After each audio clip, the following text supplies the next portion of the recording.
Yo. Yo. Yo. All right. Let's get this shit show on the road. I put my water in front of my OBS. That's not a good idea. Right. We had some issues, or have some issues with our build. Now, well, it's a little loud, isn't it? The things I thought about, first and foremost, our damage is not great, but that can hopefully be fixed relatively easily. Fingers crossed. Big problems is damage is low and survivability is ass. Now, we don't actually get one shot at the moment, so that's okay. And we have evasion rating, so we don't get hit all that often. But we don't heal up very quick, so we need some more sustain. And also, we will eventually get one shot. Evasion rating is fine and dandy, but you have to actually be able to take the hit when you then take it, and we're not at the moment. So there, we have to find a solution to that, as well as the damage. I have just under 2 divines, so we can buy some gear, not anything major.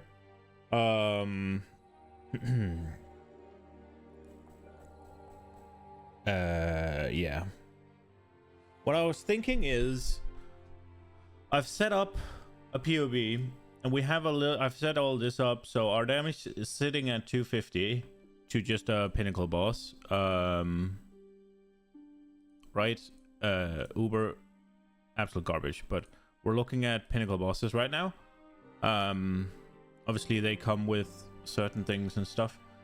We still have a decent amount of damage that we can just pump out real quick by just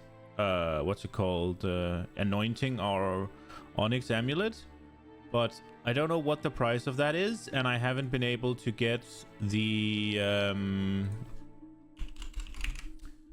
get much blight done, so it is what it is. And this one is triple golden, right?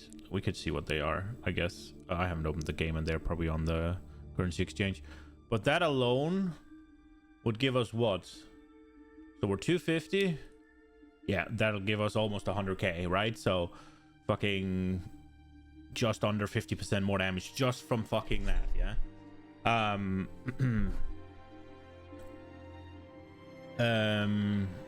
But the biggest problem, I think, is effective hit pool, right?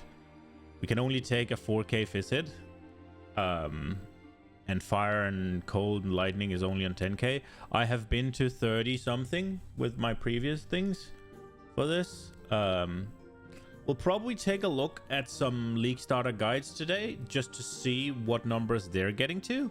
Maybe we can steal some more stuff from there, but I want to try and look at this now, see what we can do. So the only change I've made to my thing is I've put in this thing so that we can shock, because that is kind of a, what's it called? That's the only different from the build right now. And then I put in the 1 point we got, but I was thinking we're gonna try to see what happens if we put in the cluster jewels that I'm thinking of. See where that gets us in terms of damage, see what we lose, see what we have to give up. Right, so crit chance is 70%. That's pretty good. So I was thinking we get rid of this. Just like that. Going with the wind. That gave us how much? 15 points. Take this. And then we add in the cluster jewel. Now, I'm gonna try just chaos, because there's a few things I've thought about. First, I want to see how much this will go to once I get what I want, kind of. Now, these don't have anything else. They just have the 3 stats, so I didn't bother putting anything on. But here we'll get an extra projectile. We'll get attack speed and some damage while leeching. And then we'll get martial prowess. If that is the perfect one. And I think it's pretty expensive. I think it's the perfect one. It's the one I want. And then we'll put in the overwhelming malice one. We'll get these two to begin with. Now we don't need to convert our damage to chaos. And already, just like that, we're up 40k DPS. And we still have 4 more points to spend. Which means that we can get the other medium cluster jewel, which I think is even better. Yeah, so 20% increased damage. And there. Now, I wonder if we then... Do we have to go check the I have crit recently? Have you crit recently? Yes. Oh, that didn't change anything.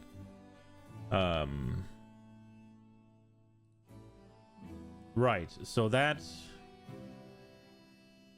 Wait, did we anoint the thing? Oh, we're down in damage then, aren't we? Wasn't it 340?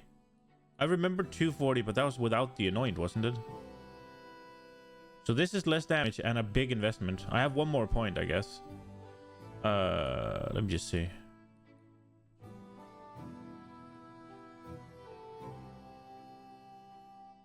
$337. 337, so it's the same damage, I guess. But I get 1 more...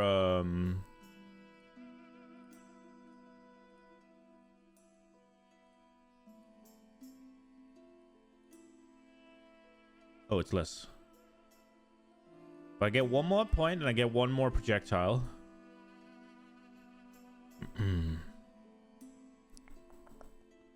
Right, okay. I guess the wither effect is pretty good. Wait. This lets me do something else, right? Because this one... Wait. I need to remember what I was thinking. Doesn't... Unholy Might grant you wither, doesn't it? Do you have Unholy Might? Yes. Oh, I haven't checked that. Look at that. Then the damage goes up. It is more damage. And that also means that we can take out... the Withering Touch. What does the quality do?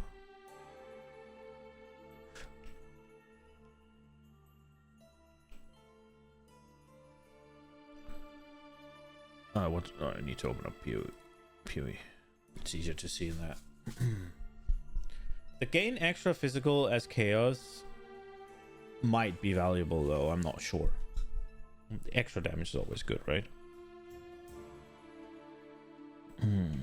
Game. Hello?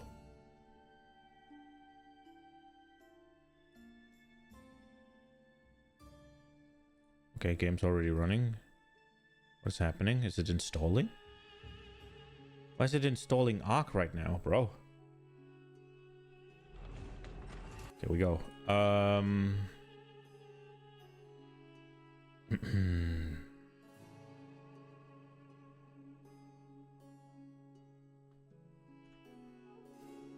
Right, but this is more damage and we have 1 more point to spare. Now what I was thinking is that we do the same thing up here. As bad as it feels like it's on the mana. Also, there is an argument that I don't even anoint this and I just fucking go pick it. Right, like it's 1, 2, 3, 4 points. And then I can anoint something else.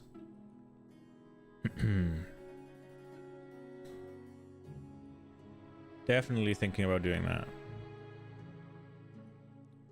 However, in order to do this setup again, we need to find points. Which one is it? It's the chaos one.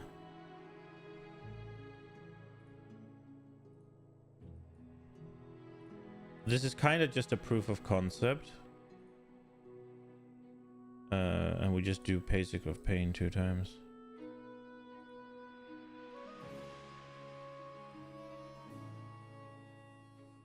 So that puts us to this. Now we need to take away 16 points to be where we are.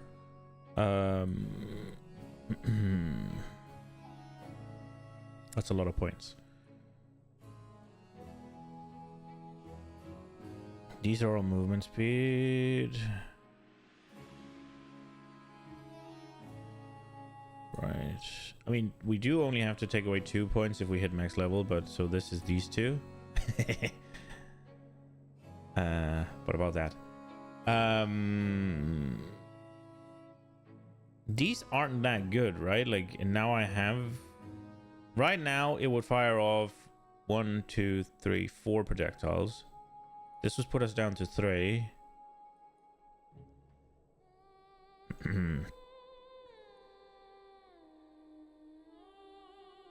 We're at 100% hit, almost 100% crit chance. Okay.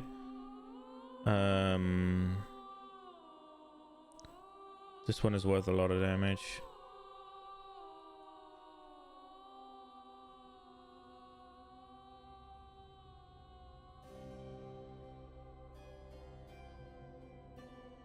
Where's our suppress?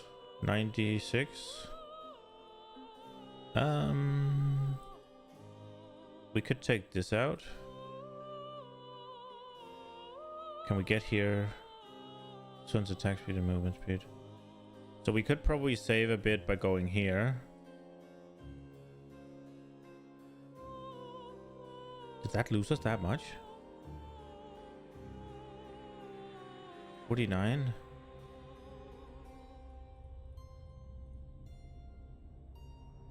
Oh, wow. These points are big.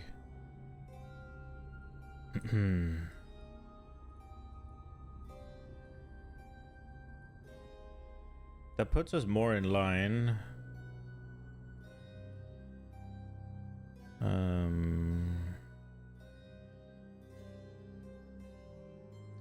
Now, question is, if we take...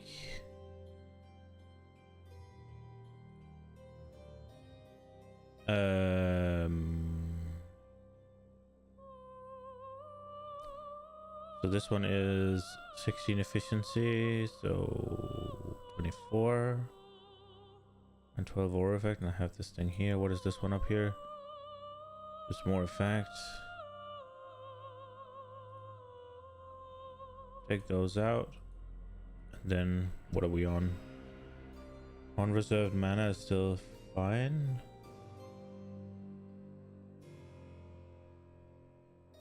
Probably. And we can still have the same reservations. So we need to find 3 more points.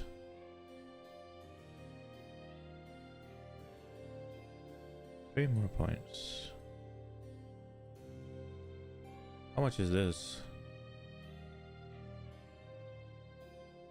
70k damage.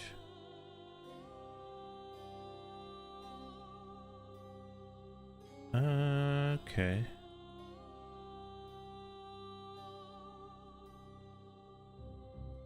I mean, right now it means that we don't have this one, right? This is where we're at. So that is with the anoint and this, we're up. What's it called? Double damage, essentially.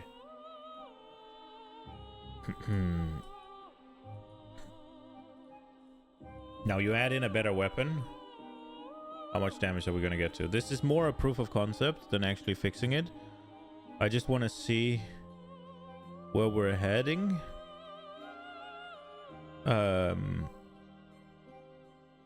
Oh, bow, no. Claw. Yeah, I think... Wait, is it the Gemini? Or it's Gemini, right? I think we want the Gemini. And then we add on Flat Fist. We're gonna just go for broke here. I know this is unlikely, but...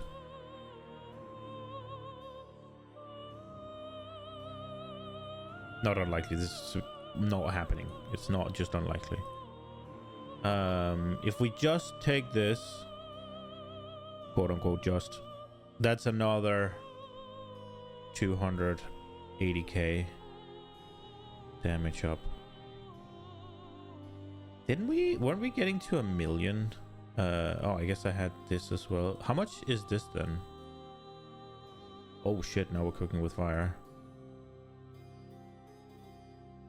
Alright. Absolute god tier weapon. Where are we at then? Almost 1 million. So we're still pretty low. But that is probably going to up the shock, right?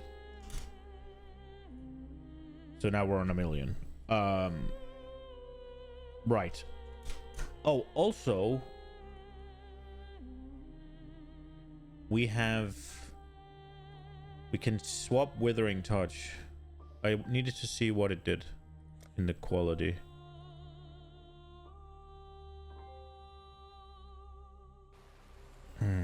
If we're running that unholy blight thing. 10% increased chaos damage. Okay. Let's try and do this shit.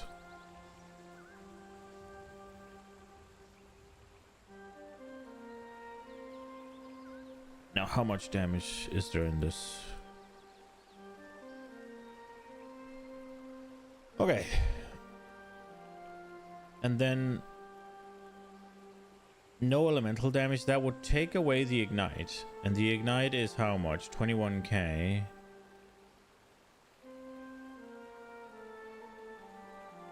So where are we at? 117. We do this and we take off Withering Touch. Yeah, that's more. Is there anything that's better? I mean, we're not doing the Awaken stuff yet. Momentum.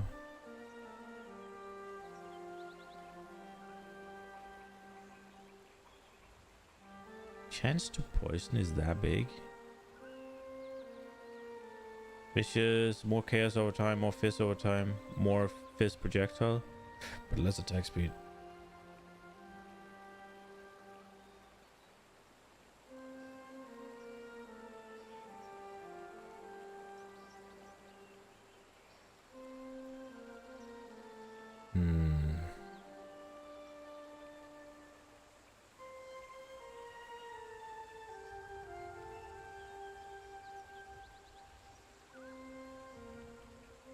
Okay. Just 1 million. But there is things that we don't have, right? Like there's adrenaline, which we could probably get. Maybe not adrenaline, but what's it called? What is it called? Onslaught, there we are. Onslaught would be a bid. They are currently intimidated. Would crush? No. Because I have the belt.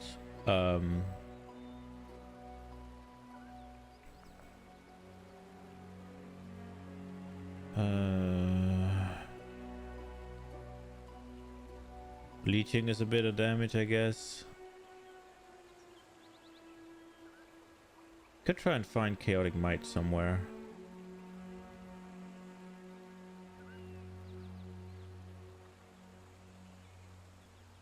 They didn't do anything. Frenzy charges would be good, I guess. Right. 100% crit chance, I guess. That's pretty good. But we need some multiplier, I guess. Is that where the damage is at? Are we having too much chance here? Okay, we're still at 100. Wait, how? Okay, there we are. Okay, so this entire one is actually just more than we need. I wonder if there's a better option then.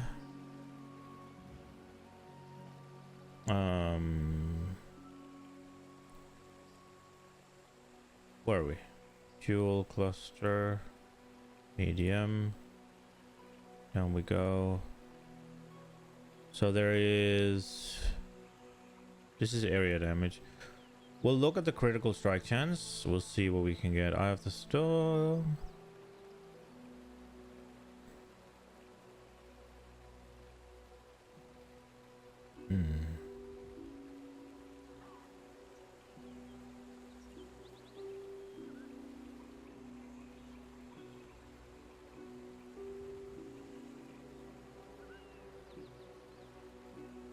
Chance to deal fucking double damage.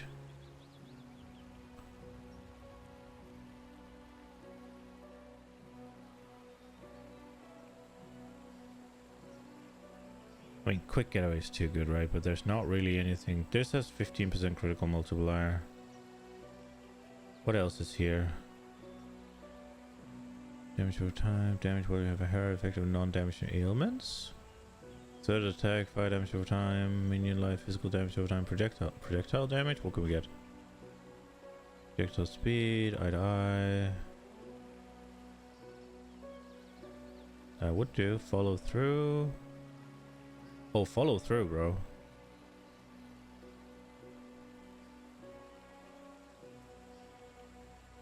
We should probably have...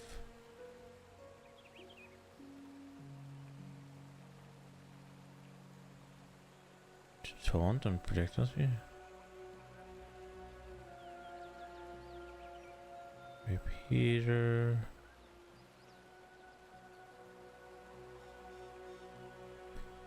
We should probably have that, right?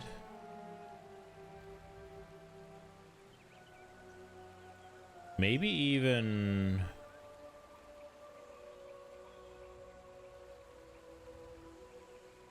here.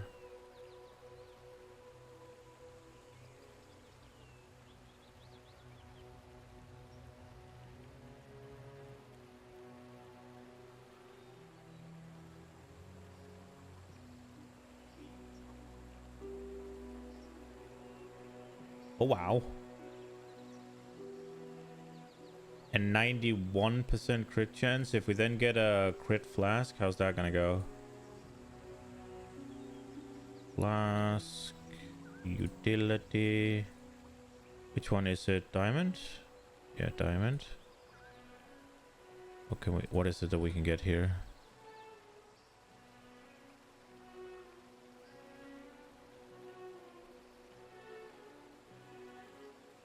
Can we get...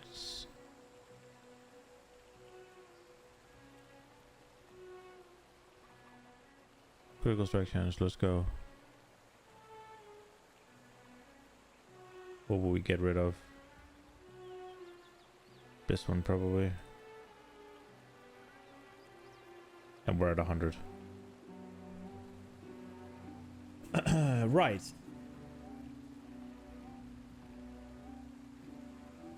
Now this is probably giga expensive though. I mean it is giga expensive, but it'll work at least. And we haven't...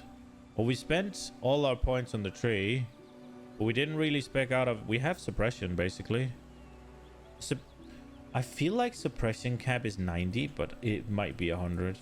Is it evasion that's 90 and spell suppression is actually 100?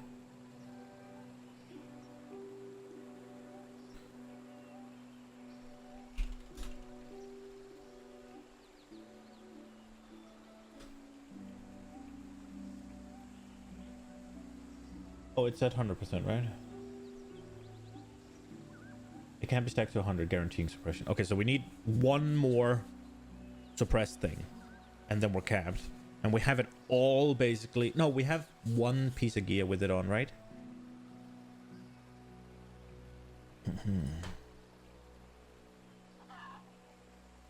I think it's on our gloves, right? Yeah, we have 8% chance. Now, how can you get 12? You can, right?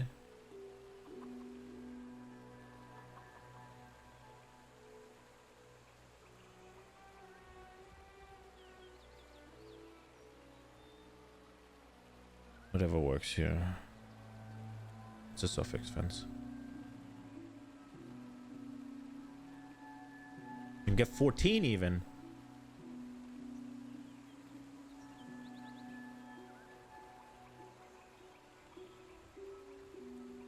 Okay.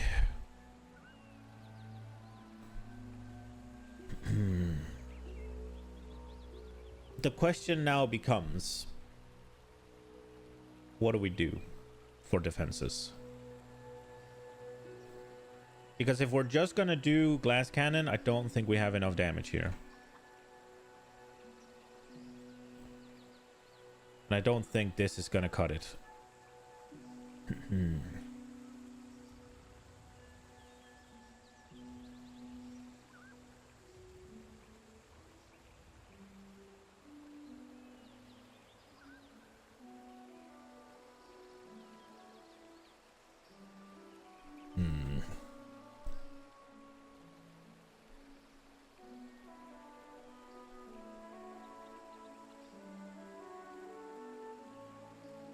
So if we do this, how much suppress are we down? Where's suppress? 84. Okay. This wheel is kind of massive. Yo, Orthiel.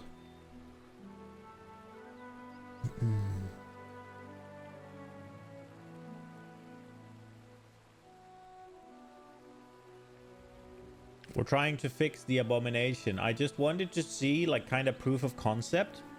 If it was actually gonna get there in damage. With what I was trying to do. What I was kind of planning to do. I don't know how good 1.6 mil is. I mean, it's there, right? It's okay. But I think it's also giga expensive to get here.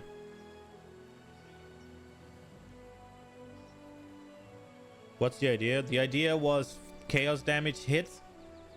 And then have clear with obliteration. And have some Cepheus Heart for damage up. And then I like Cobra Lash. And so we've done the whole cluster duel with an extra projectile. We have crit. I need more multiplier, I think, for damage scaling. I have this node here to get conversion. But what the idea with this node actually was skipping out on swapping from Cobra Lash. In the first place.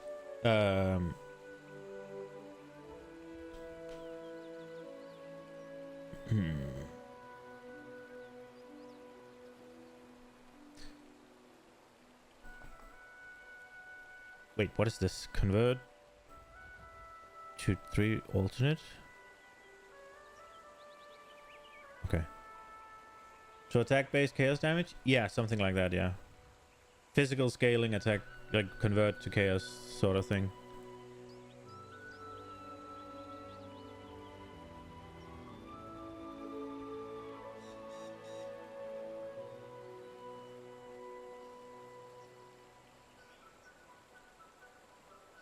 I mean, with 1.6 million, I'm definitely cruising through tier 16s, right? It's just whether or not it's within, whether I can fix defenses now.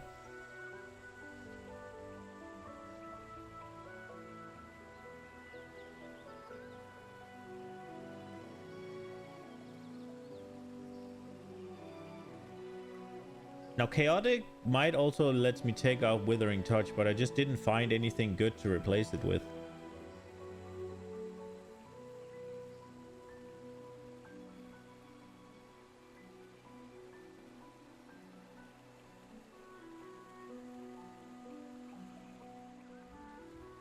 You want this one as well, or?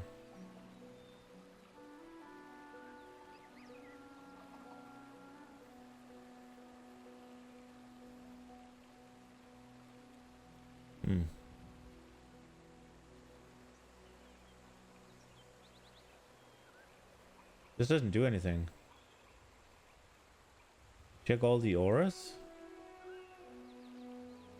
I don't think they do anything.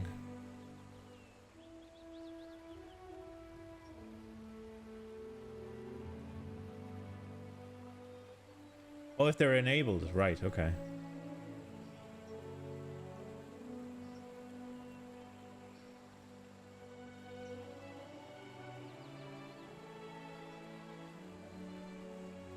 Yeah, they are.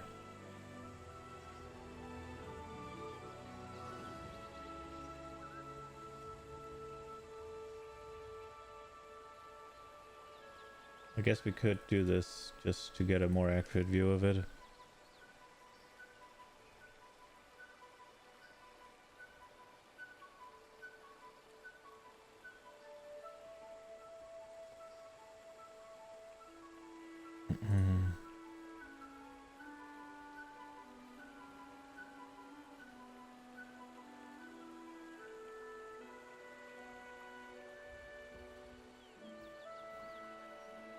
I'm just leveling it.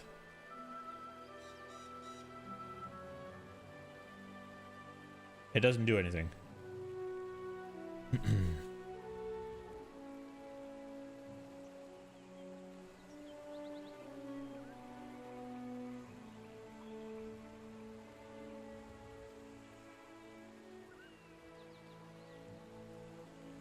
pretty sure I have checked the things.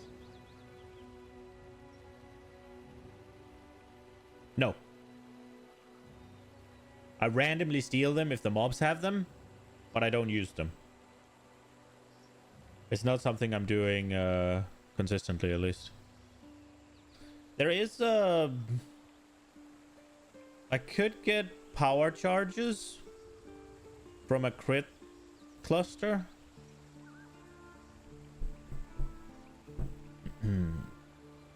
But like this, crit is already overcapped with a flask. And without the flask, it's 92 or something.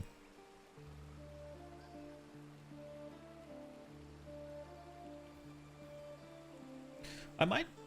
Maybe I should look without actually Kiket using the flask. Oh, whatever. I do also have a Assassin's Mark, yeah. But that was enabled, wasn't it? Does that not count in? Is that not factored in?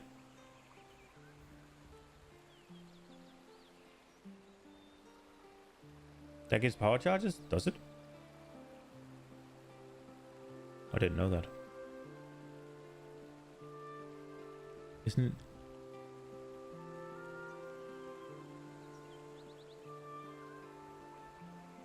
Wait, what?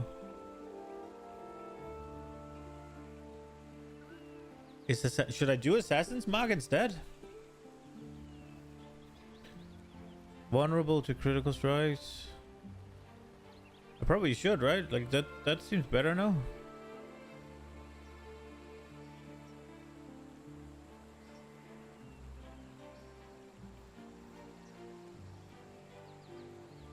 I mean, if I am going crit, right?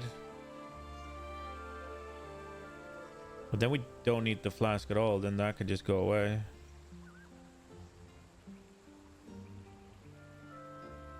Oh, that's not the one. What do we have? Get that one. If you don't scale crit, I do intend to.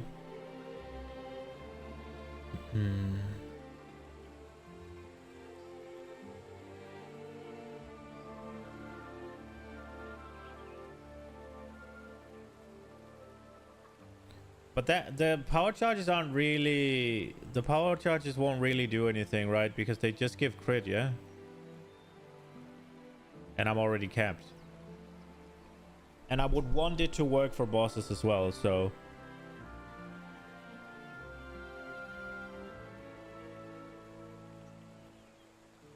Then I can remove some crit.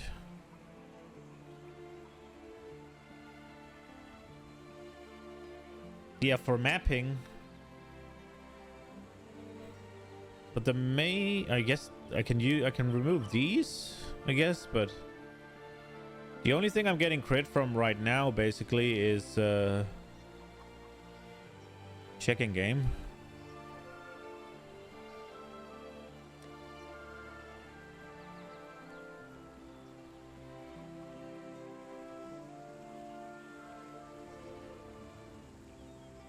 The SMR, okay.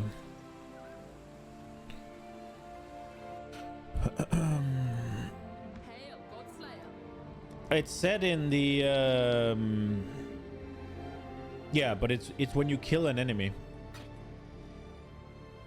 right? So you can't really count on having it.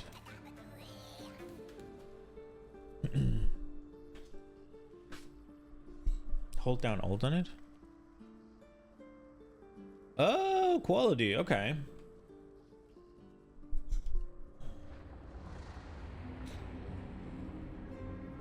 All right.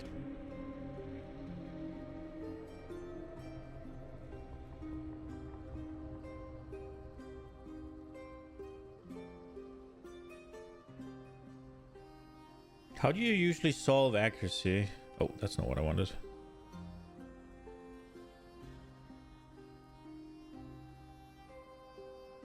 Is there an accuracy reel anywhere that would...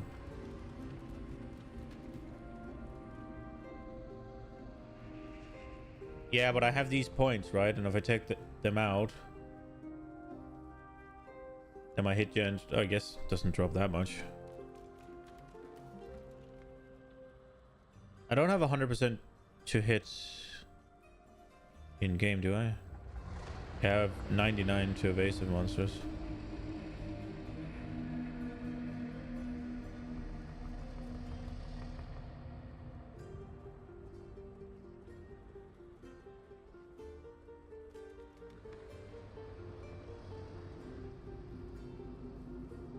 Could keep those in.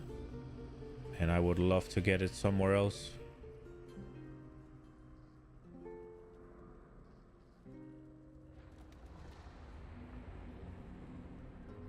Yeah, so I can let go of 2 points, I guess.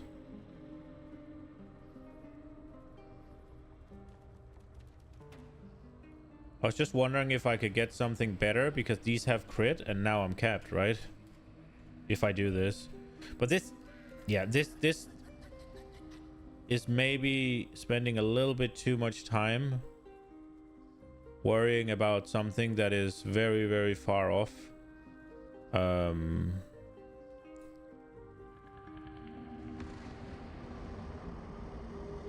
Just with bows. 8% attack speed, 8% accuracy, and these were 10?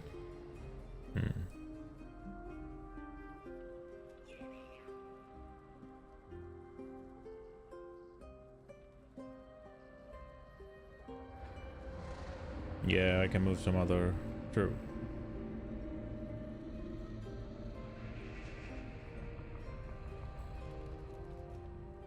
We'll just keep this for now.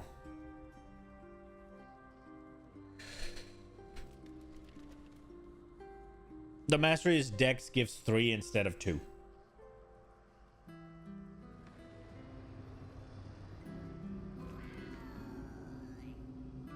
Three accuracy. +3. No, you don't. No, I don't need it. I just have it now.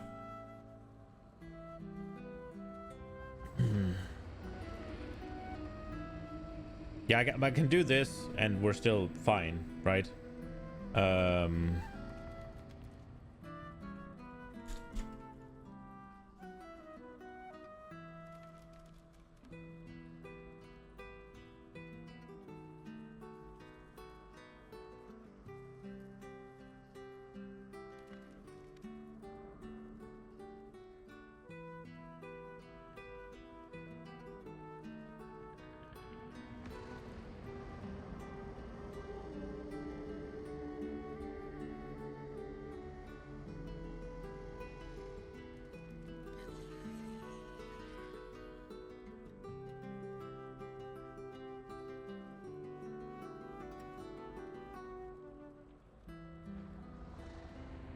Yes, is this one you're thinking about? Or are you thinking over here somewhere? Oh, this one?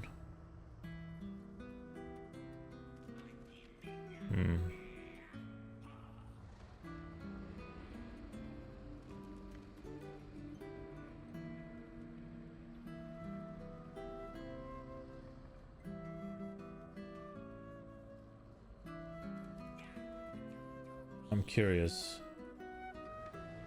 Let me just put these back in. No, wait, let's leave it. If I... Oh,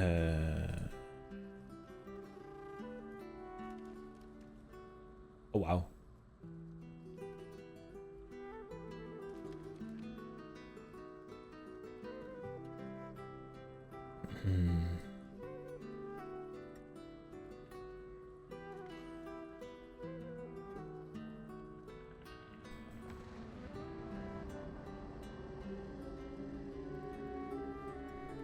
Now we're 6 points over what I have. Try and repick these.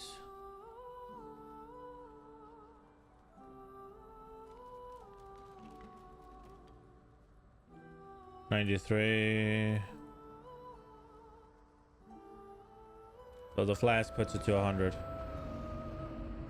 If it's a fucking juiced up mega flask. How low? What if we go more realistic? That's still enough. Yeah. And then you can get like something else. Oh, Jesus!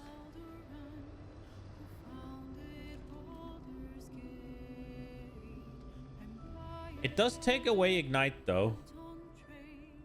But I guess it's worth it. And there is Awakened Void as well, right? So there is a... There is an even... You can go even higher, right? Would it be Vicious Projectiles then? Wait, what am I doing? Yeah, instead of Withering.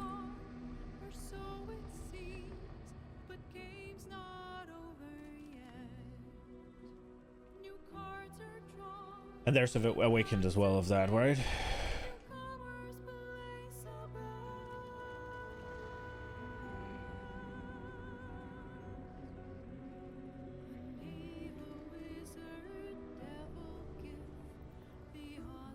But still, aren't we getting into like a very many divine character already, and we're only doing 3 mil? Isn't that a little low? I guess we are firing off 3 projectiles of 3 mil. No, wait. What do they do? Because there's attack speed in this. What does one do?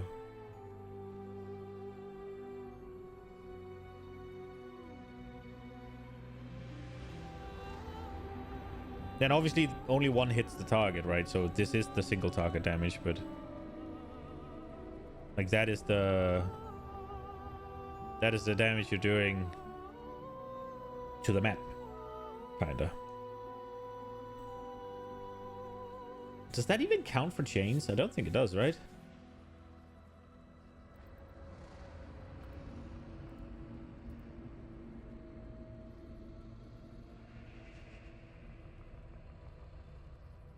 I mean, this definitely can do damn. The question is whether or not we have it within our budget to fix defenses now.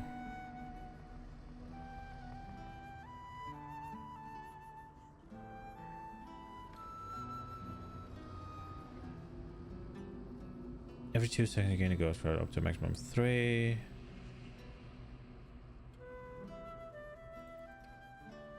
Replica Alberons.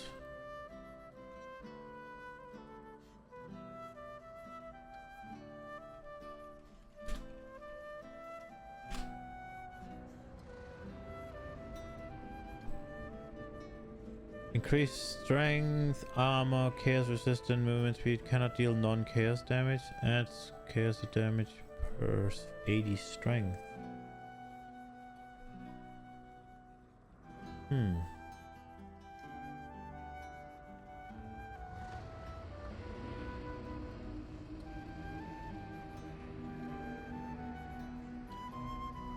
So that will give me 2 to 160, I guess. Oh, I guess maybe it's gonna increase with the percent.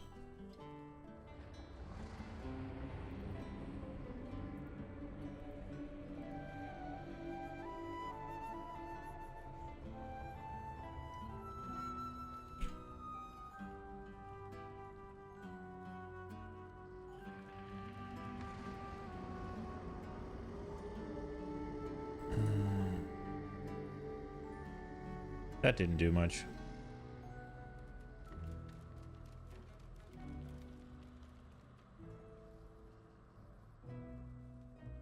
No. Yeah. And if you are going to do strength stacking, probably do the projectile scaling of strength as well, right?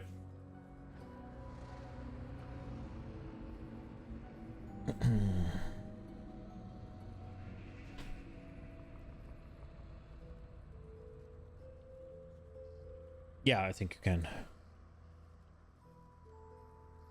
Don't think I block links at all.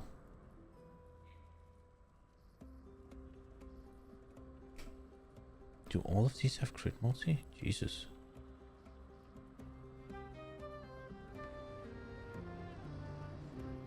I guess... I guess we should have gone here, huh?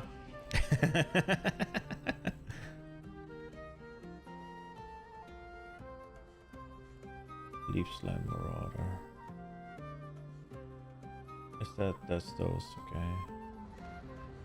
Iron Fortress.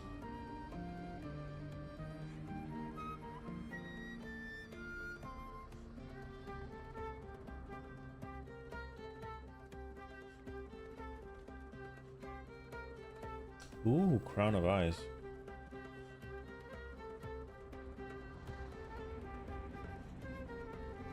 And then big.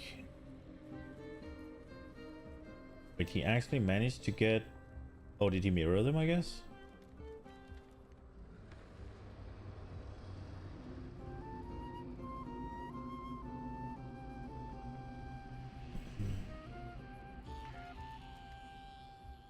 Oh, is this a... Oh, this is a...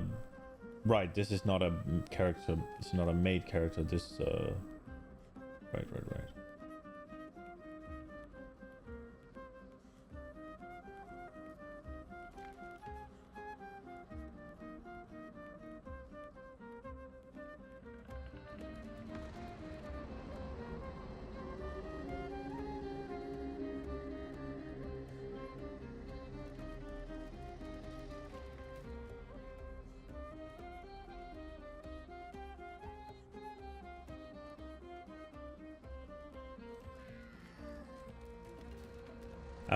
I really love the split personality trees where it's just like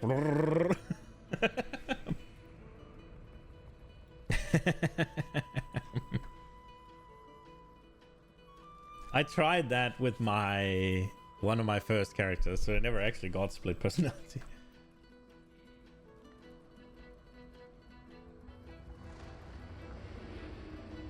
All right, this will work. Now, there was... I do think this seems very expensive, and we haven't even begun to fix survivability, which... I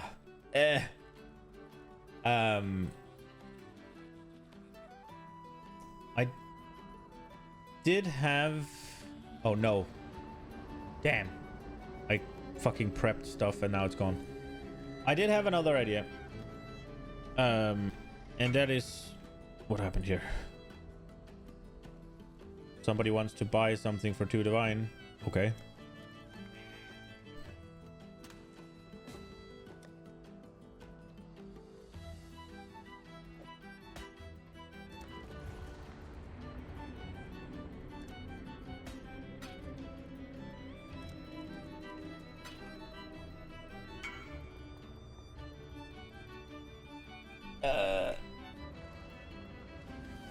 What's the fucking... What's the...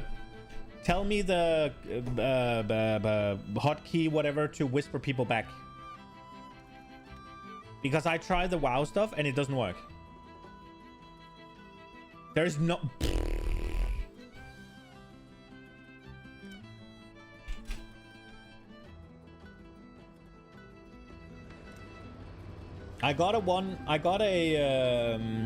I had a gem, that's the one I sold, with dex and percent mana. Pretty good. You can set up like a macro for it or use like PoE overlay. Brother. Alright, well now we have a little bit more. Now the other idea I had was we ditch the chaos damage and we go for the fulcrum. Then I need ailment immunity, which I have right now, right?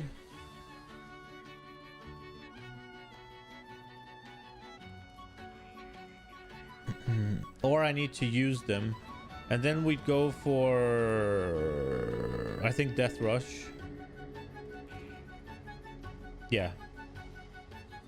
But I don't know if I want to keep Purity of Elements, that's the thing. But we could go here. Get Adrenaline.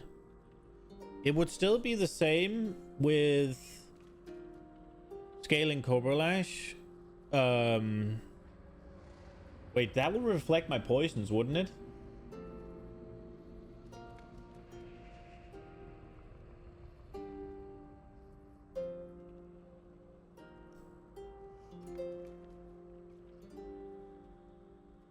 Wait, I don't think it said elemental. Oh, it did. My bad.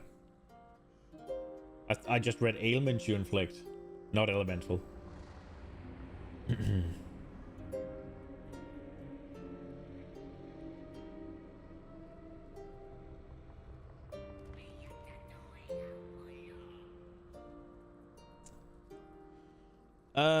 Right. Because there was a chaos... Not chaos.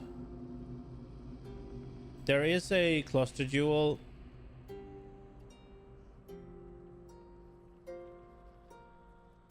Here. For claws. That has... Is it... Yeah, so Devastator... See, we could do that, right? And then we still get the obliteration thing. Obliteration effect. And then there was... Is it Calamitous? Yeah, Calamitous. That might work. To scale the ailments and shit. But I don't know.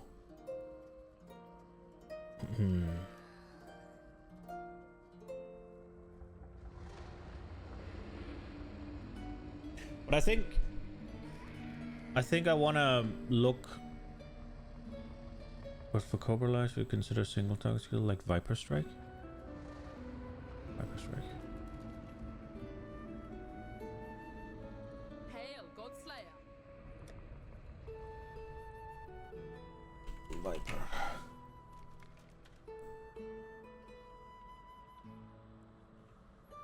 Attack. This is a strike, though.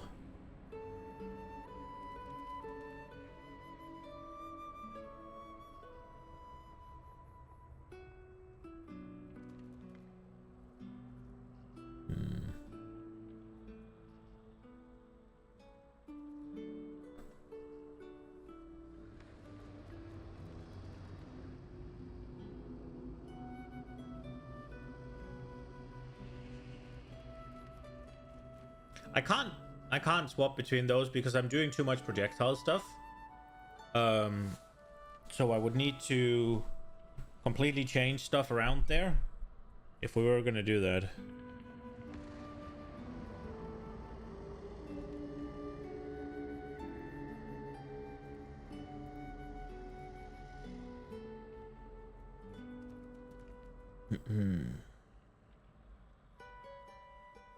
You'd consider doing a poison build instead?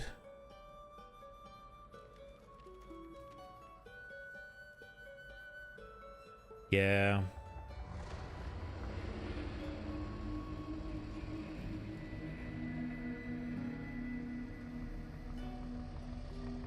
It did occur to me when I was doing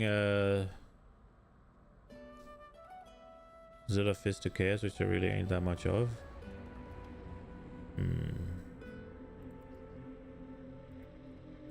I don't really need that much though, right? Like, what do you mean there isn't much of? Could you explain? Could you elaborate a little bit on that? Yeah, conversion, but I have 100%.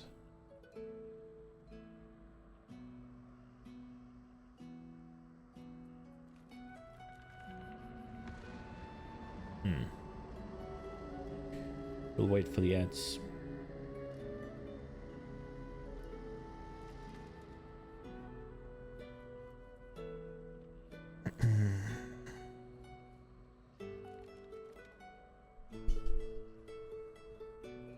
I think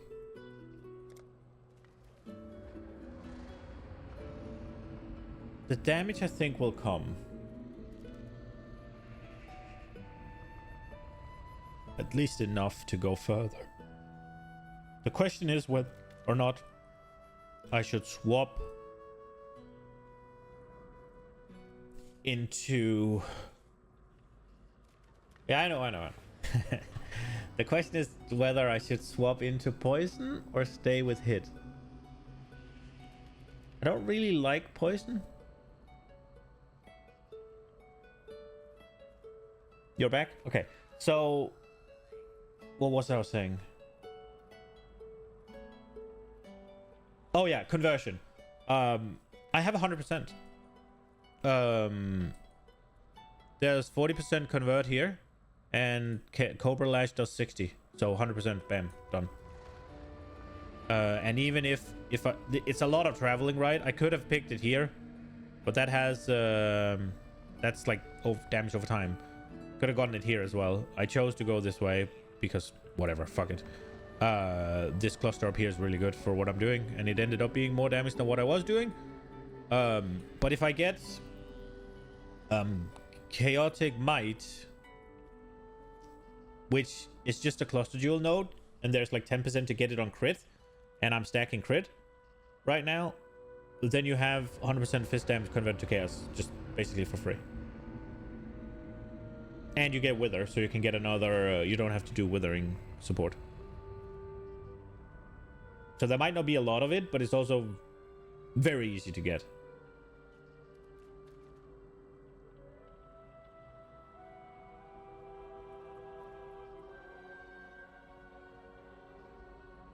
But I was thinking about the poison. I don't really love the idea.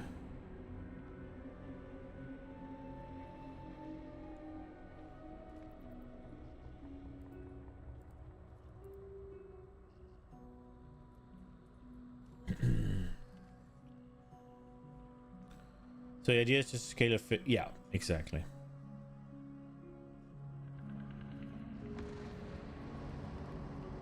Right now, I have some chaos damage in there, but it was a massive upgrade, so I just bought it for 5 chaos, I think, or 10, whatever. It's like double damage.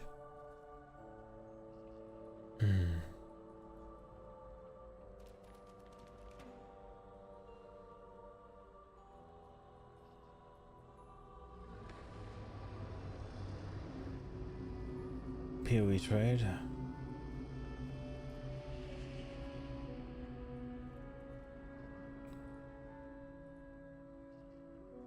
Max price 2 divines. Where do I do that again?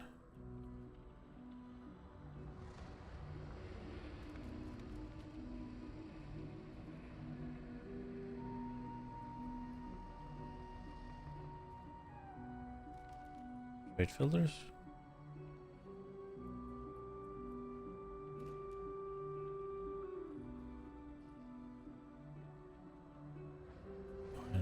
Max 2.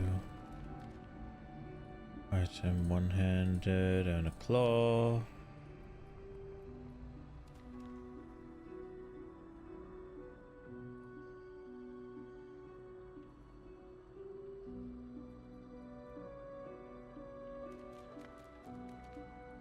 Okay, so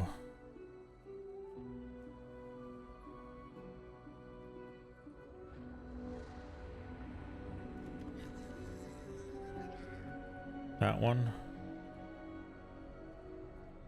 Items. That's only plus 21k.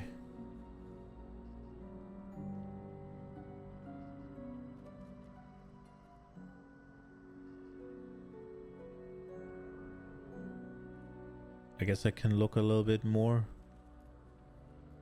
to find something slightly better.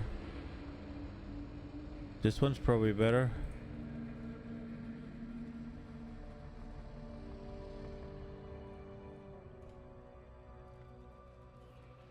Yeah, this one's 60k.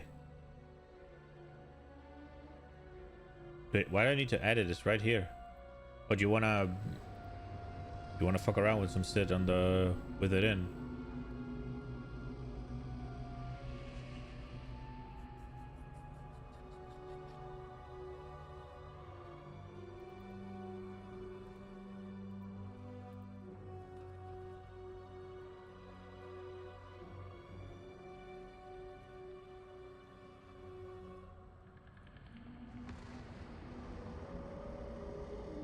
But I don't, so I get the whole enable in full DPS, right?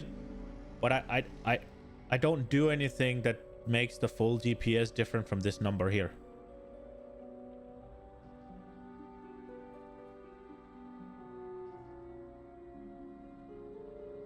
Like, I get it if you had like more projectiles or stuff like that, but my build doesn't do anything at the moment.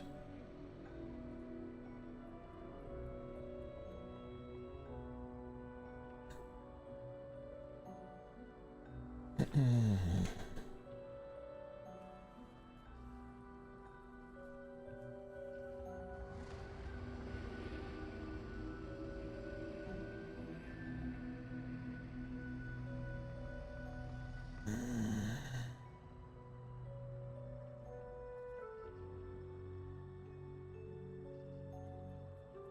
think if I were... You said 60k, but you only had 300k to... Oh, yeah, for sure. Absolutely. It's a massive damage increase. No doubt about it. So 3 million... Yeah, for sure. No, the one at 3 million, I had God Weapon.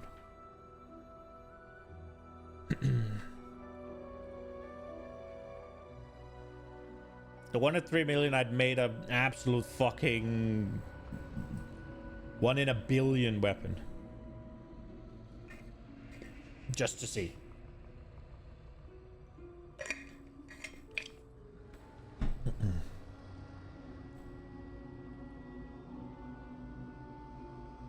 I kind of wanted to see the... Yeah, I wanted to see the ceiling. Kinda.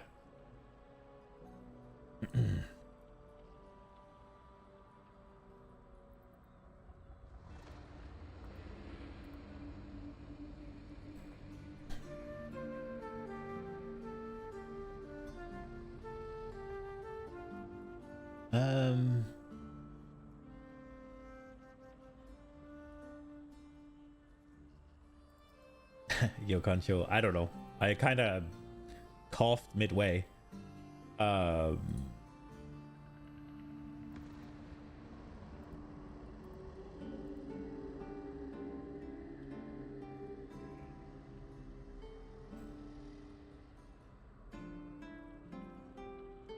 a little bit curious how much we're gonna have to pay if we actually want those what you call those fucking hell, those cluster jewels. Like, how much are they? They're gonna be fucking expensive, I feel like.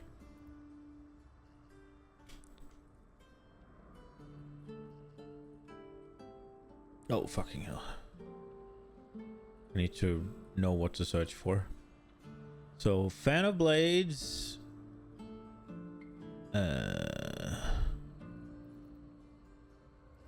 Probably fuel the fight, I guess.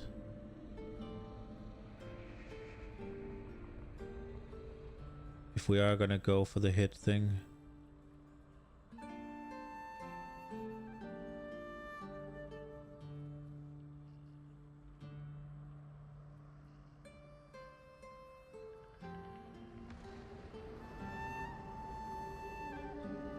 There is also wind up.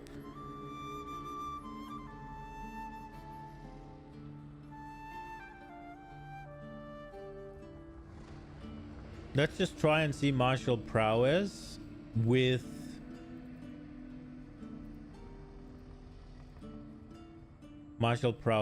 fan of blades, or whatever it is. Yeah, fan of blades. See how much that is.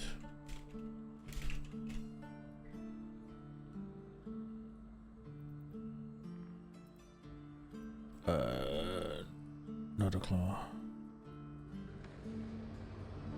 Divine. For just the two of them on an 8 passive. It's 8, right? It's 8 that I want, yeah? Yeah. And the third one is then gonna make it fucking skyrocket, right? Well, here's 2.5 divine, but it's aggressive defense, which is basically dead. Vicious skewering, also basically dead.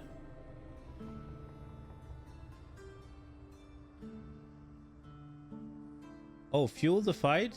5 divines for 1. So we'd have to invest at least 5 divines, and it was 10 just for the 2 fucking cluster jewels, right? So in order to get it to those 3 million, we're probably looking somewhere like...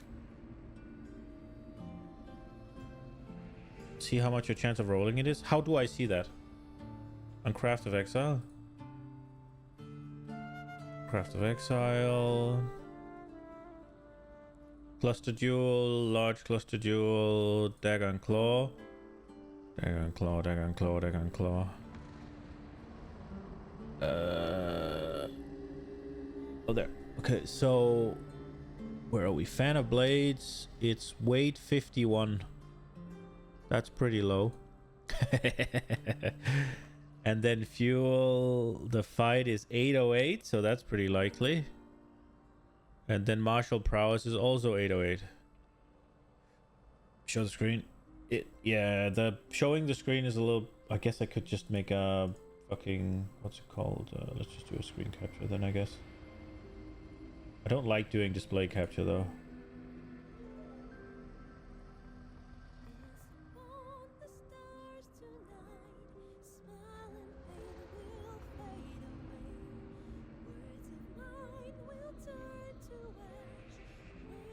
Hello? Oh yeah. So this, right?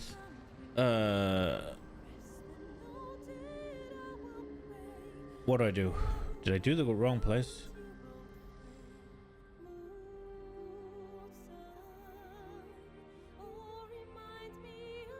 What did I go to the wrong place? Pick alteration?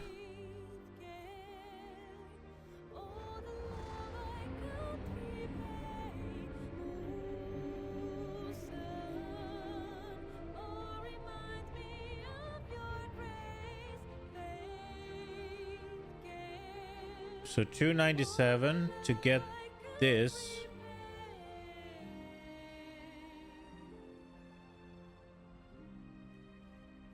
But then,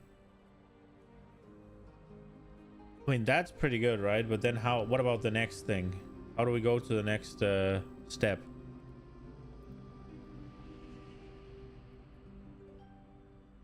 Wait, did I pick the wrong one? Yeah, I did.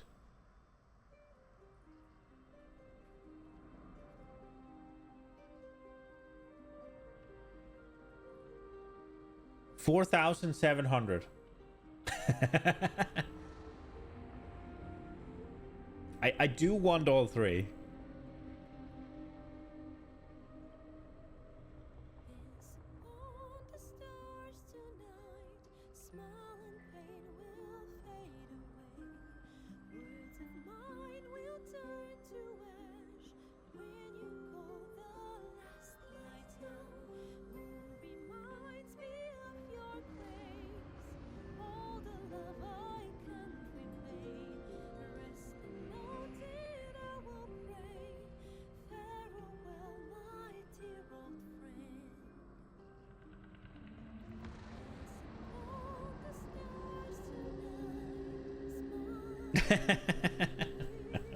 So it's probably cheaper to just pay 5 divines, yeah?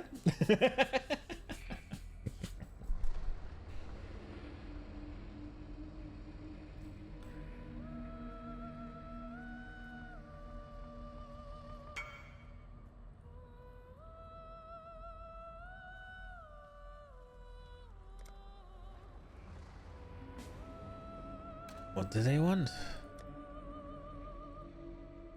All right.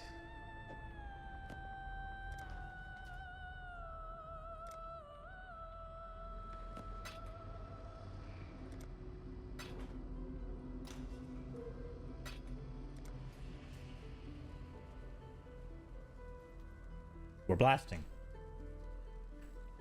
That one can go down.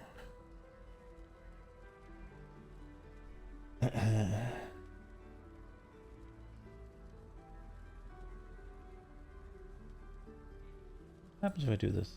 Nothing now? Okay.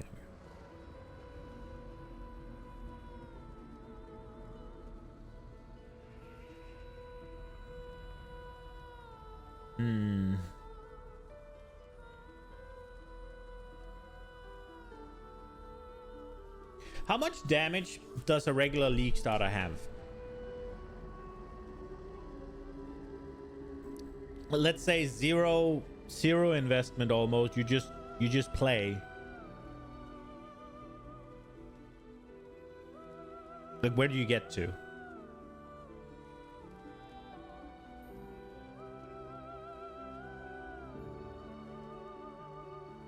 I mean, I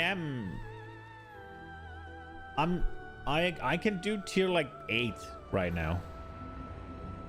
If I can be bothered. Probably a little bit higher even.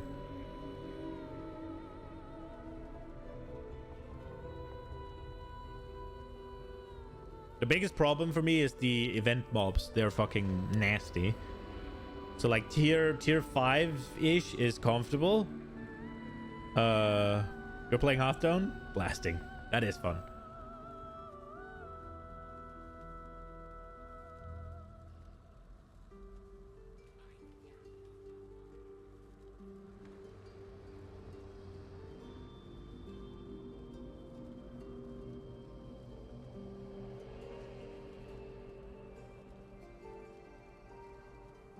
So with the thing is, with only investing in a weapon, an anoint that we arguably don't even need, we could pick the points for it and anoint something else. Just the tree, we could get to 3 million DPS. The question is it then possible to fix defenses with just gear? Yeah, I mean, it's gonna cost, like, I don't know, fucking 100 divines, something stupid. I don't know. Like 10 divines for the large cluster jewels and probably 20 for the medium ones, and then I don't know fucking what for the weapon. Right? Like, that's fine. Like, I get that I'm not getting there. What I'm doing right now is whether or not this is your mid game is probably around 25. You're at 43 million. Jesus. I mean, I am completely aware that it's not going to be worth it in terms of if I just pick something and build it, right? This is more right now. Is it possible? Can I be bothered? Or am I abandoning it? That's where we're at right now.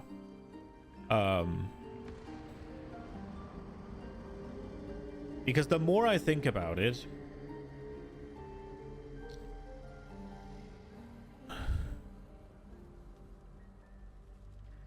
you would run away screen. Yeah.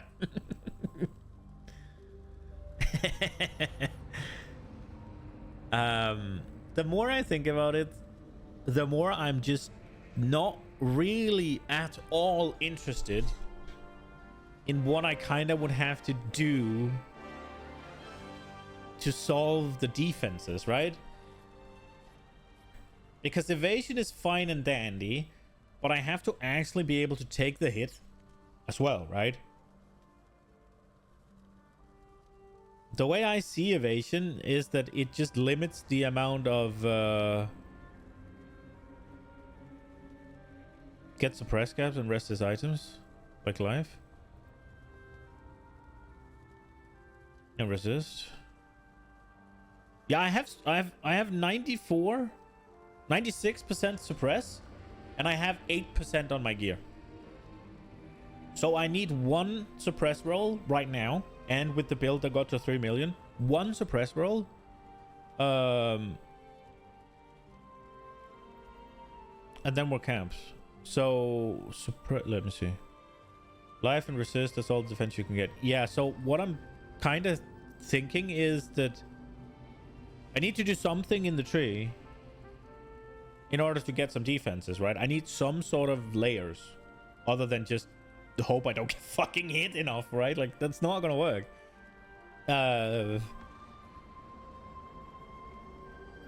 Evasion rating is fine and dandy, but you need something else. Yeah, Ghost Dance, that's the one that recovers energy shield, right?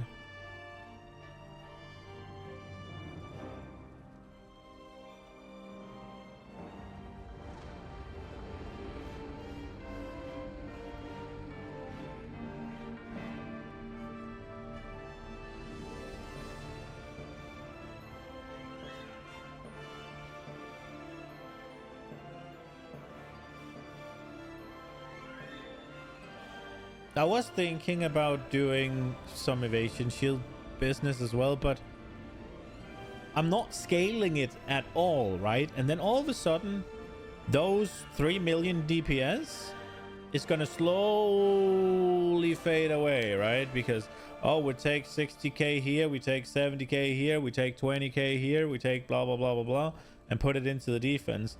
Then all of a sudden, we're looking at 2 million. With that being said, though, I didn't have Onslaught or whatever. I didn't have Adrenaline if I could get that. I didn't have... There are other things that I could pop on to then go back up again. There were avenues of scaling that weren't being used.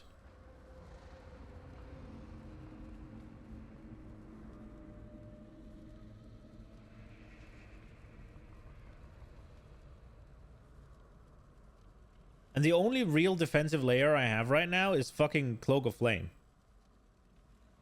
Which...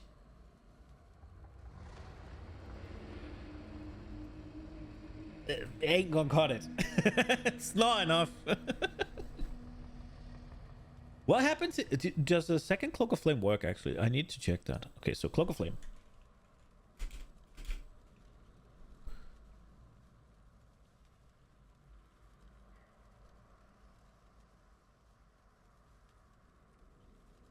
Okay, where are we at? Did my fizz hit go up? No, okay.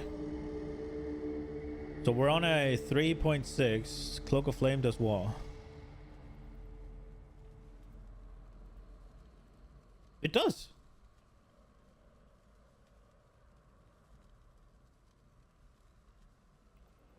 Is there conversion on the helmet still? Or did they take that away?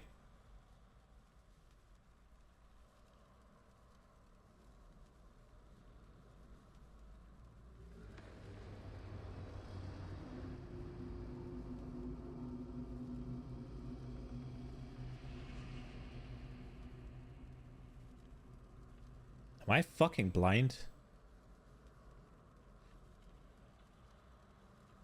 Is it called? Oh, it's on award. Right, okay, I was looking for... Yeah, there we are. Is it... It's not the influences, right?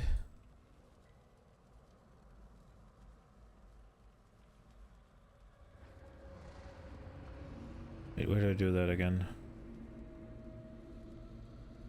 The hell do I do that again?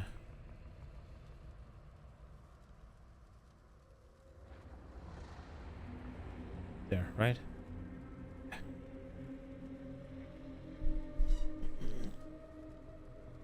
Didn't they remove... Oh, whoa, whoa, whoa. Lightning damage recoup, fire damage recoup. Flammability, curse effect. Minion stuff. Okay, it's not there at least.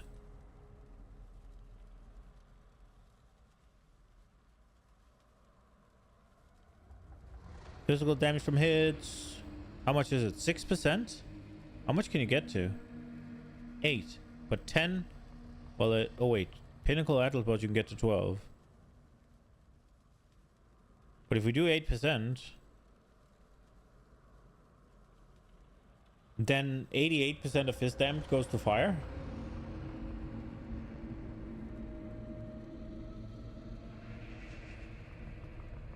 But it's more likely that we'll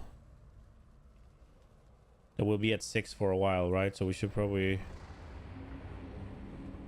Is there the other source of it is on the chest piece, right? And I can't obviously do that if I do Cloak of Flame.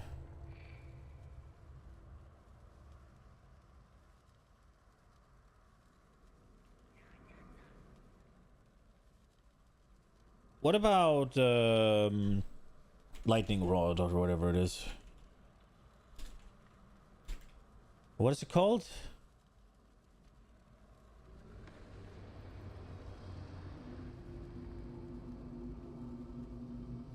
Coil, thank you.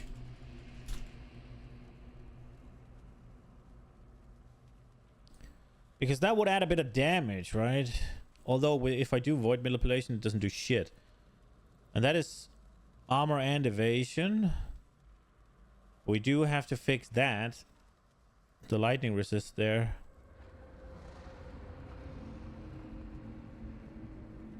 That's 50, right? Instead of 40. So that puts us to 90. And then all of a sudden, we're only taking 2% fist damage.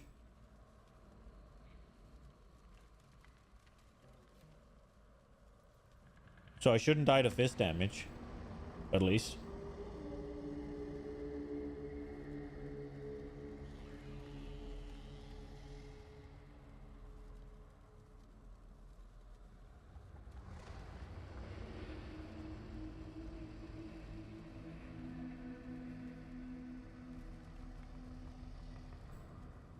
Can you do that thing? What was it? They did? There is a way to get some stupid stuff on the chest armor. What was it that they did, Orthiel? Was it the tower or whatever? The ivory tower? They were able to do some stupid shit. Was that because it shared a base type? With something that you could do some nasty shit with? Is that exclusive for that one? Or can you do that with other shit?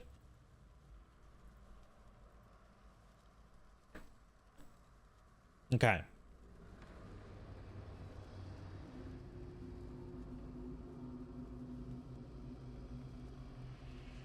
So there's no like...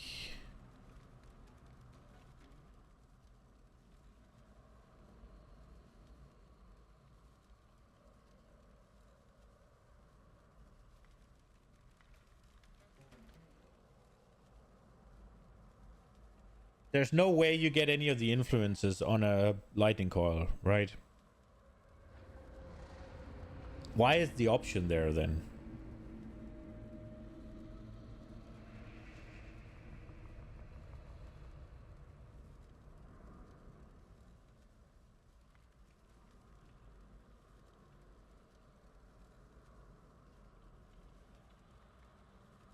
Just default, yeah. Okay. Right. Okay.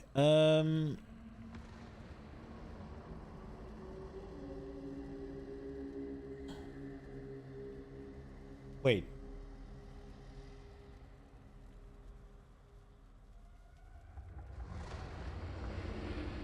Can I just get...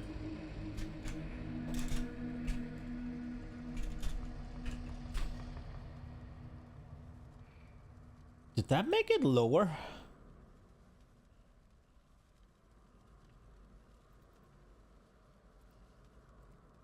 No, it didn't. Okay, there we go. Okay.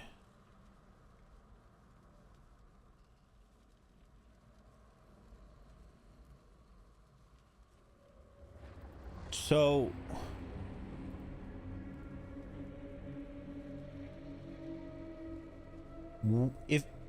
if you do...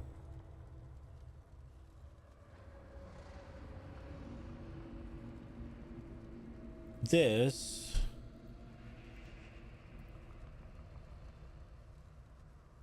Does it... I guess we'd pick... whatever.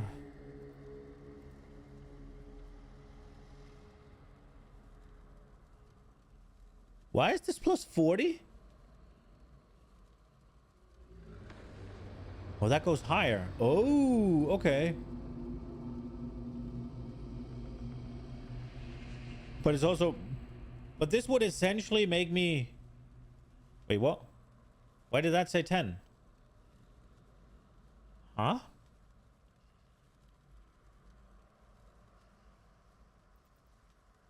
So it's the same. Okay, whatever. We'll just take lightning damage. I don't know. It doesn't matter.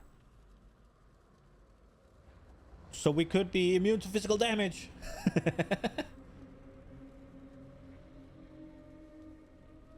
So right now, with a unique enemy in the presence, we take 0 fucking...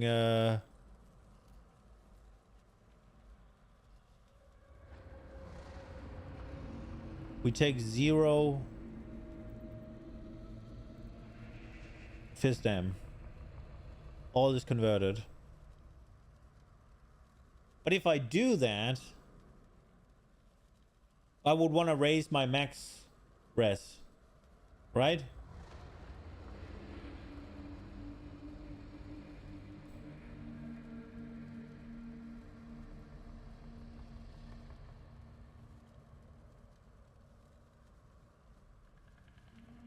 And to do that, I would want to use melding, right?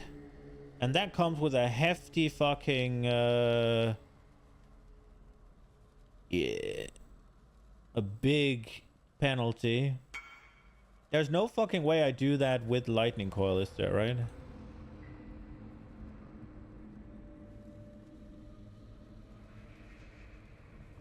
What?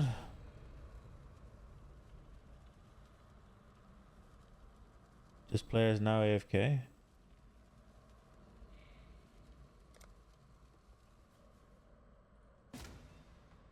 Do they want this thing?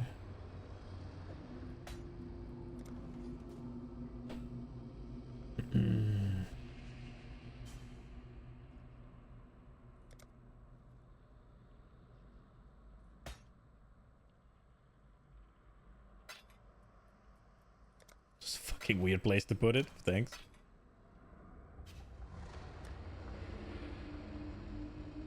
My currency is going up.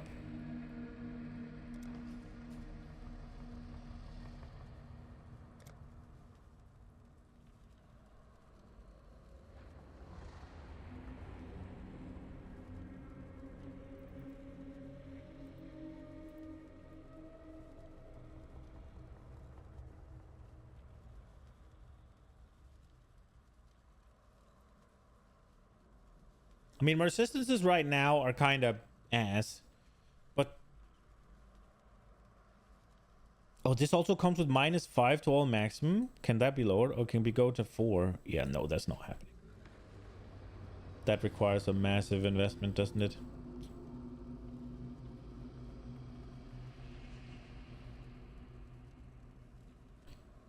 There is this thing as well. 20% increased movement speed while on full life. Damage generation hit you unlucky. And you got a global evasion rating.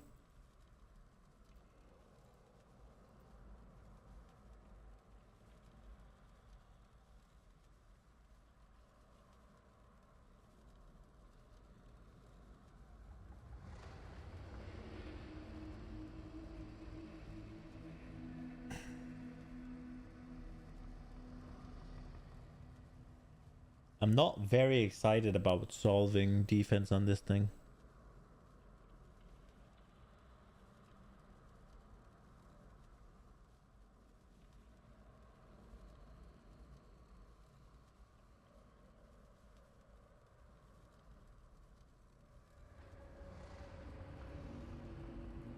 Even if I were to get like 4K life, it'd still be fucking squishy.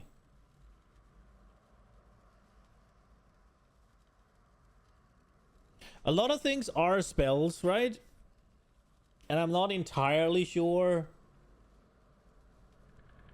how well that is factored in.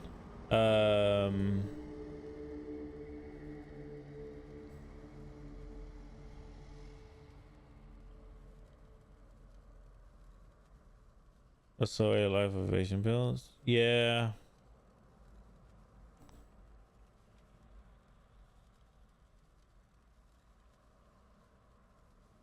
I don't like that. I would kind of need to... If you want to be able to tank things, it's armor. Yes. See, the thing is, I don't really wanna...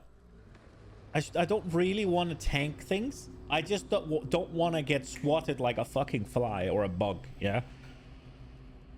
That's... It's like, I don't necessarily want to tank things. I'm not supposed to be tanked, but I want to be allowed to fuck up, right? Like, that's what I want. I want something that's tanky enough for me to not play flawlessly. I don't want it to be so tanky that Quinn can play it. That's where I'm at.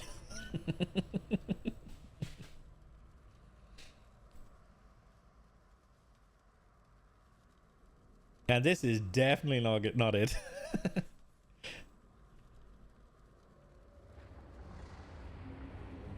Are we starting a new character? Are we starting a new character?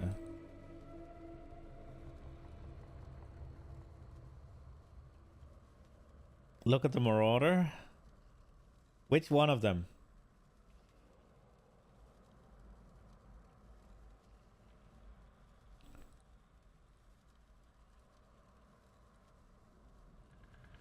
Is that the one where Ben said this is the perfect ascendancy for pussies?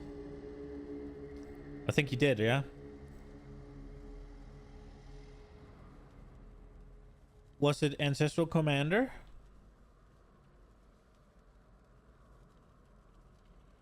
Right? Because you do... It was, yeah, 3 endurance charges.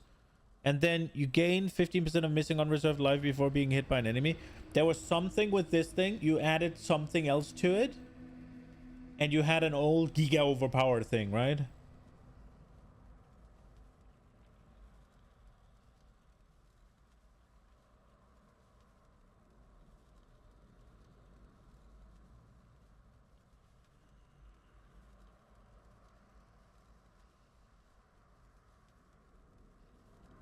That must be the one, yeah. Defiance of Destiny. Maximum life, fire resist, cold resist, lightning resist, gain 15% missing unreserved life before being hit by it. So you get 30% of missing unreserved life. And then you do...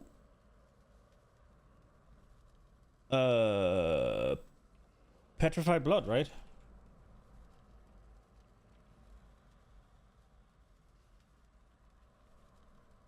Right?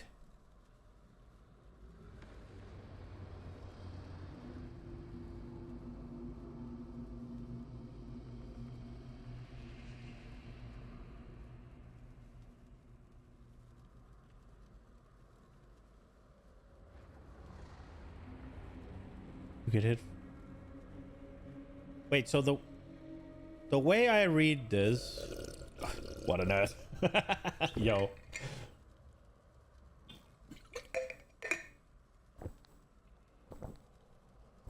There you go.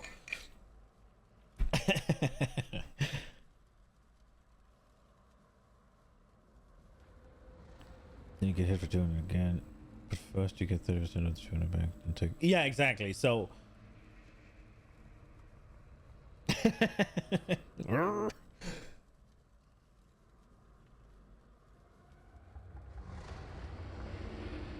The blood aura. Is it not this one you're thinking about? What is the blood aura? I thought it was this, right? So you just... Like you have, what's it called? Half your life missing. So you get, if you have 1,000, you have 500 missing. So before you get hit.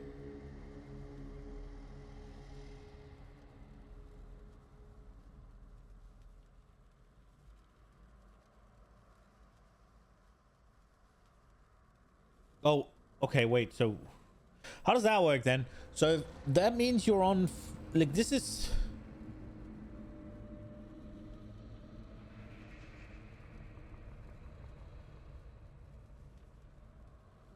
You can't be recovered to above low life, right? And you make low life, you take the node so that low life is 50% or 55% or whatever, right?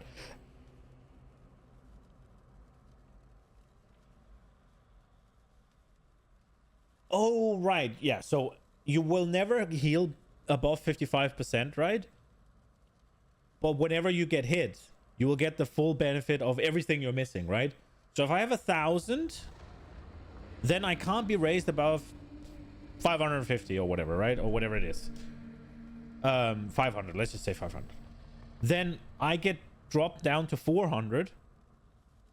But then I'll heal for 30% of the 600 that I'm missing, right?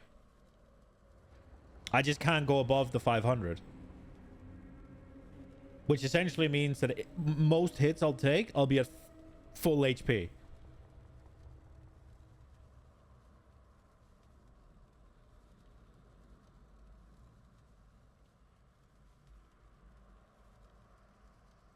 I have been wanting to fuck around with Petrified Blood.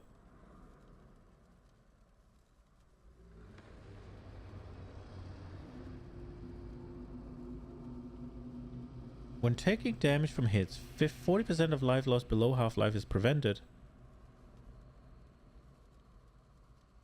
Wait, so you heal for 30 before, and 40% of it is then prevented. And 81% of life lost prevented this way is lost over 4 seconds. Skills gain a base life equal to 40% of banner, while not on low life.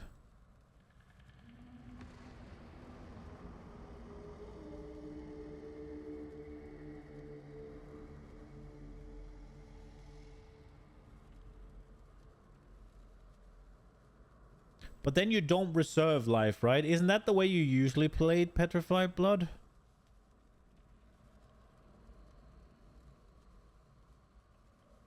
Because I looked into this a league or two ago.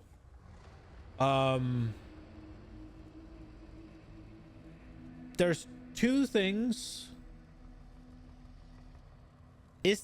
How does leech function with this again? Does that keep ticking but it can't actually heal you, or does it go away when it reaches where it can't heal you anymore? So is Petrified Blood a way of getting like perma-leech, kinda?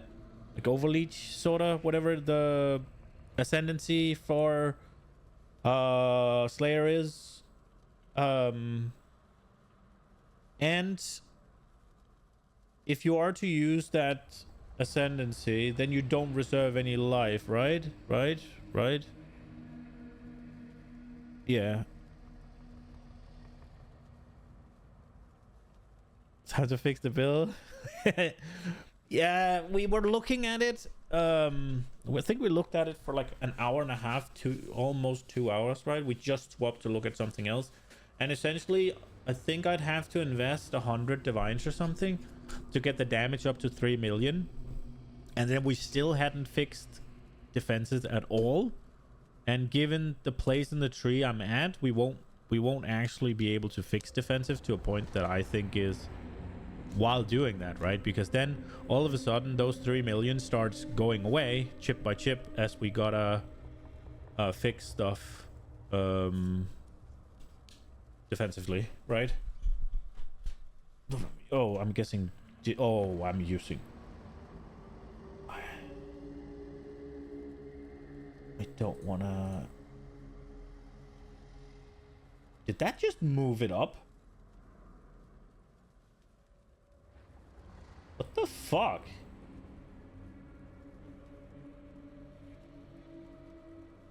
What is happening here?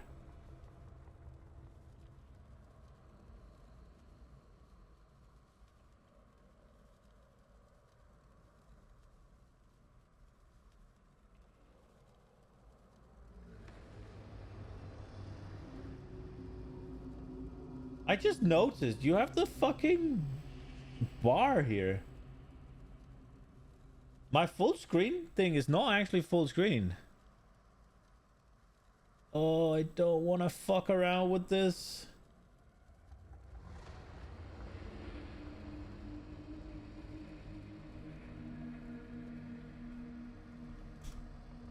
There we go, all right. Fixed. Okay, and just play us off, yeah. I don't want to... Exactly. Fucking Discord was on my main monitor. What is this?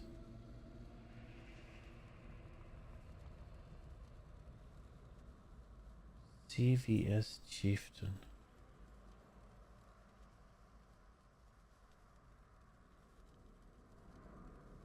What is CVS?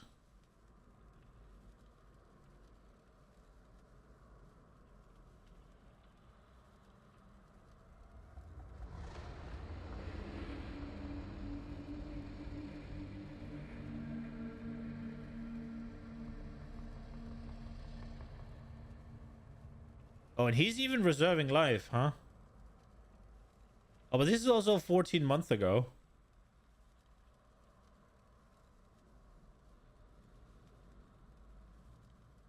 Wait, so does Defiance of Destiny?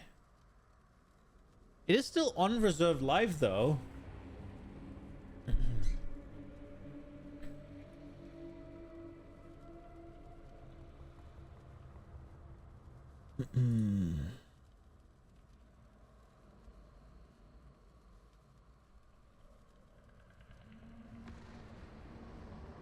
with petrified. Yeah, I did hear Ben talk about it, that it's absolutely fucking stupid. So what is else on here? So you'd get completely defensive. You'd have to do something with endurance charges then, I guess. And this is also defensive.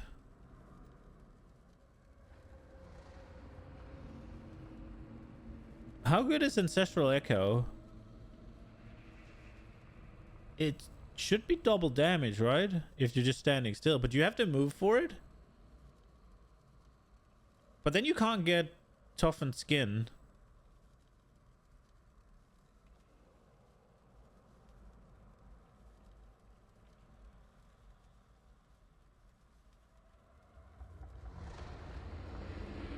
Nearby enemies convert 50% of their physical damage to fire. I just feel like if you were to play this, right, you just take fucking toughened skin, you'd take Ancestral Defiance and Ancestral Endurance, you'd take Born Under Fire, and you're just no damage from your Ascendancy. That's kind of boring, no? I feel like what I have right now is no tankiness, and what we're now looking is all tankiness. Can I hit something in the middle? You just randomly tail between your legs from an expedition monster. They can be scary. They can be scary. And we do have 3 divine. We have 4 divines we can spend, right? Because a divine is what, 150 chaos. So we have just over 4 divines we can spend on what we're doing now. That should get me to fucking something, right? Like,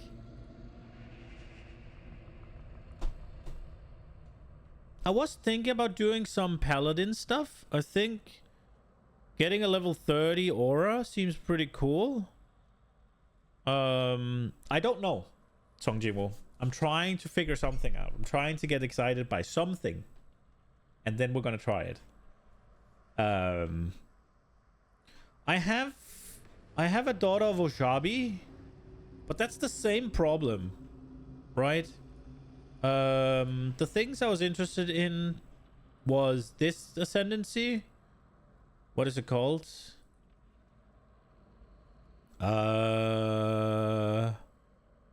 Blind Prophet. But that is all damage, right? That is full on damage. And then we're locked into crit probably. We should do something with stealth that I'm not sure what does. And then we're on the evasion side, so we would be going energy shield. So if we go,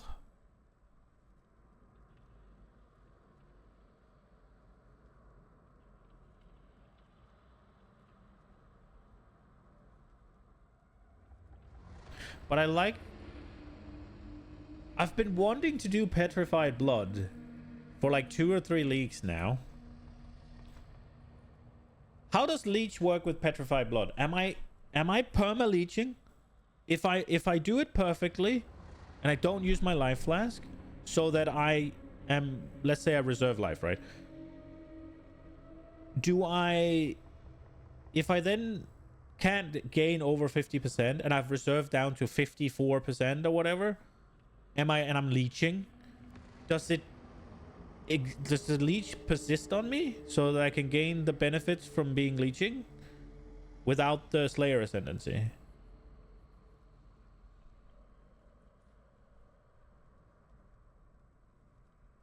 But how much scaling is there in that even?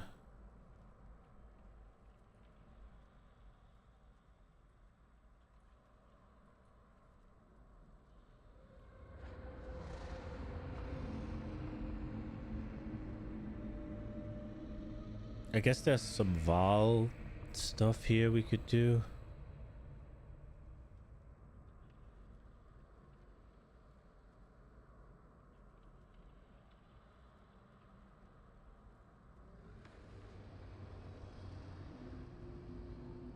All non-aura skills have 80% less soul cost. All non-aura skills have 100% increased soul per Val skill used in the past.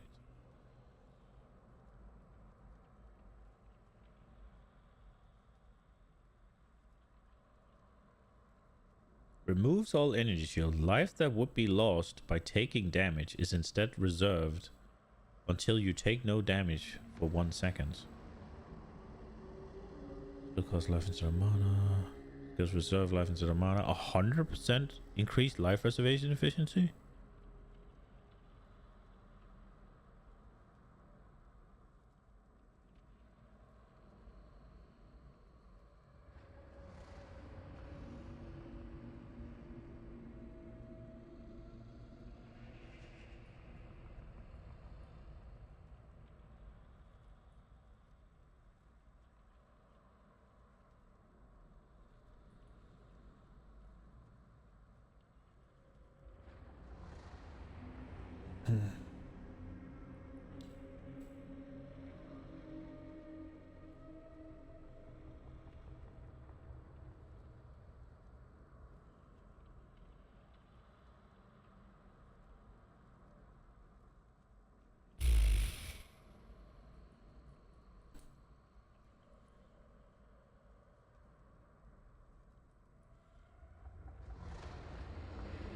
Herald shit here.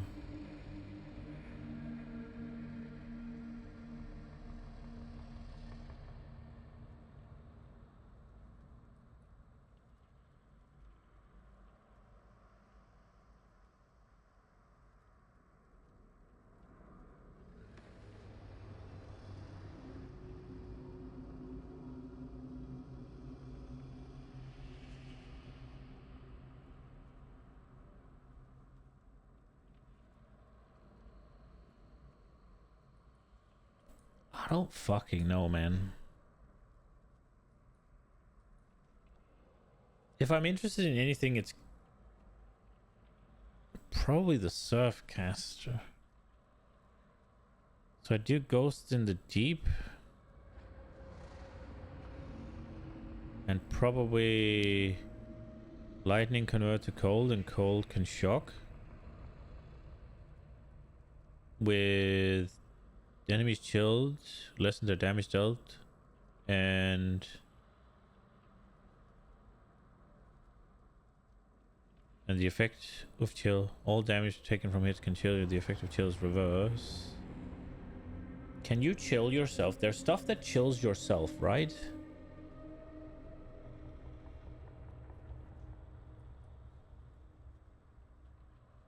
Was it an ascendancy that had ailments or reflected back at you? Yes, it was. It was this thing here. No, where was it? This one. The Fulcrum. What is the Fulcrum? It's a staff.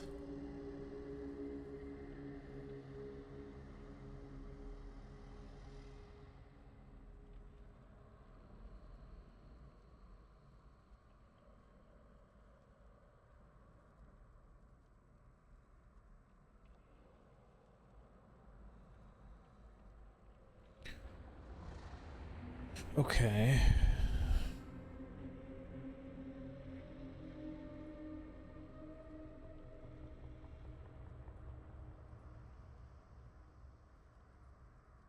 That can go to 50? What the fuck?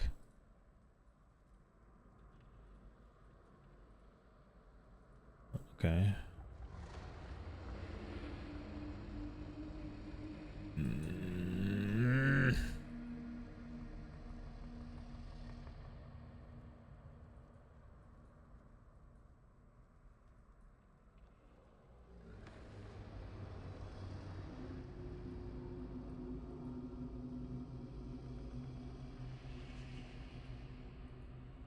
If I were to just go super tanky, what would I even play?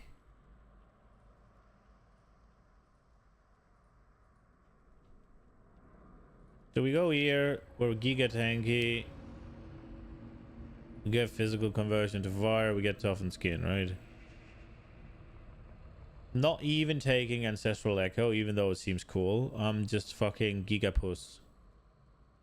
Just Omega Giga Super Tank.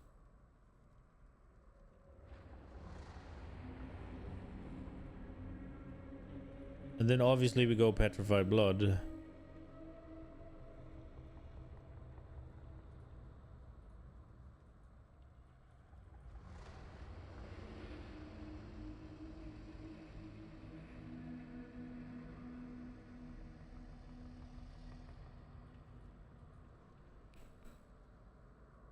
Strike skills which target isn't conducive.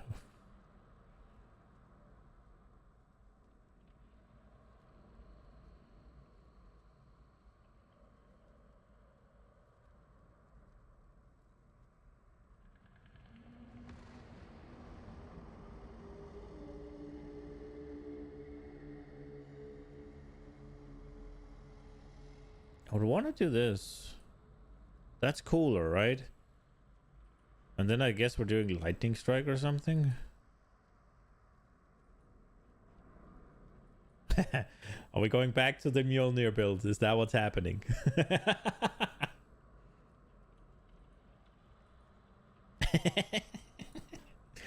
Can I make it work?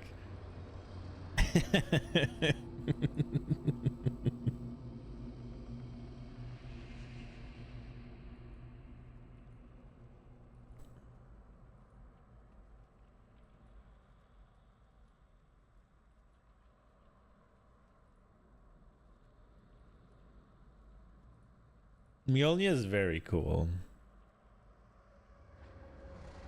What was it called, that thing that did the strength stacking? It was Aberon or something. Alberon, there we are.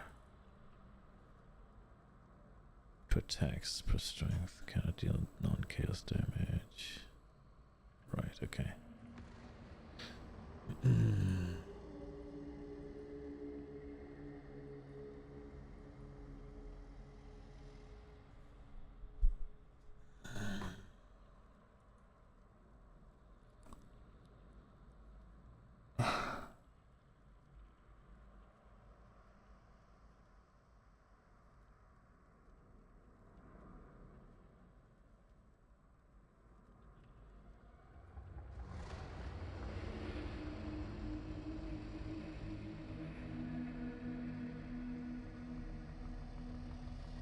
This is just not how I play the game usually. I get excited about a node and I want to build around it. I'm not excited about this that much.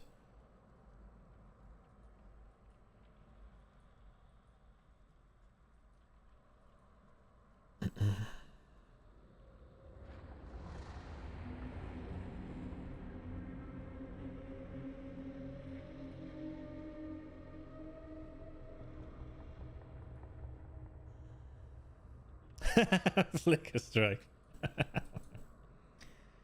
Flicker strike is too... It's too hard to figure out for me. I don't think I'd be able to do it. So I would have to look at a guide for it.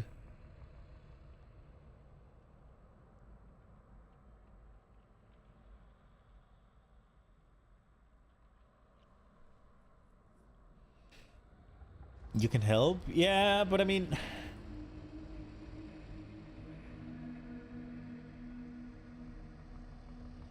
I think the problem I have with if I were to pick Flicker Strike is there is a way to do it, right? It's not... Flicker Strike is one of those things that I think it doesn't do it doesn't do anything until you do the thing that makes it do all the thing, right? Like, there's no like middle ground or anything that you can kind of rely on, I don't think. Maybe I should just go to on the Daughter of Ojabi and play around with that a little bit. But it's the same problem though, right? Because it's a fucking ranger. So we're in the ranger area again, and we're super squishy, but it is once, so I guess I should be moving up here as well anyways, right?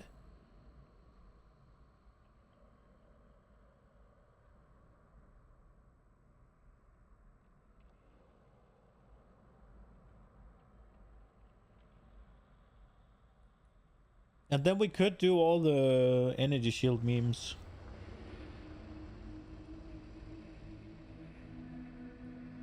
Nah, but the spell slinger, it just...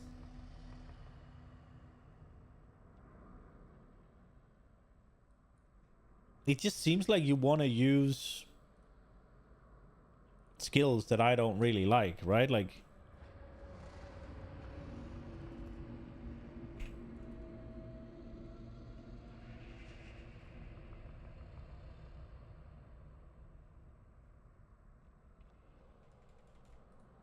Brother.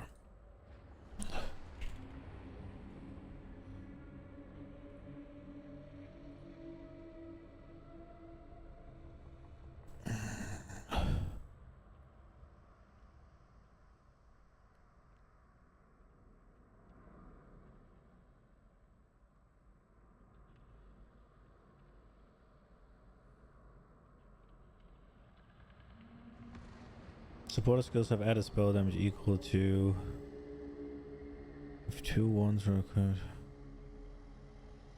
31% less damage. They do have added spell damage equal to.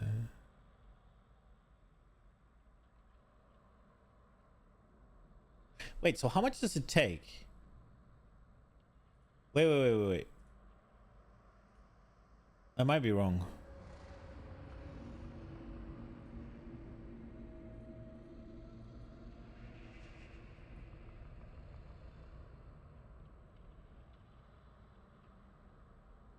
Yeah, but I get that and I appreciate it, but the problem is I wanna. There is gear I need to use, right? And I wanna either discover that or figure it out, right? And I don't feel like Flicker Strike is one of those builds where you can kind of play it and then what's it called, iterate on it, and it works a little better, iterate on it, it works a little better, iterate on it, it works a little better. I feel like Flicker Strike is one of those pass fail kind of things where it doesn't work until it then fucking works, right? Like you get that item or those 2 items that then all of a sudden now it works, right? And then you can obviously keep putting in giga investment and make it the absolute blaster.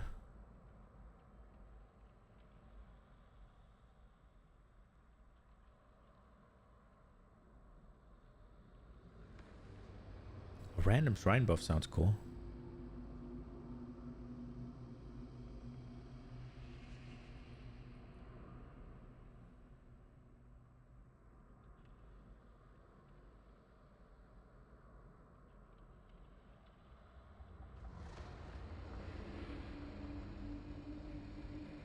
Random shrine buffs, huh?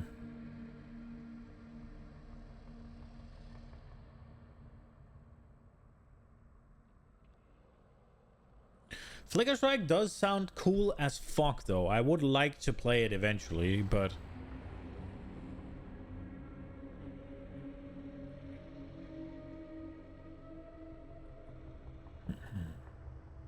What was it I was thinking of? Oh, right. We need to see. So right now I'm using kinetic.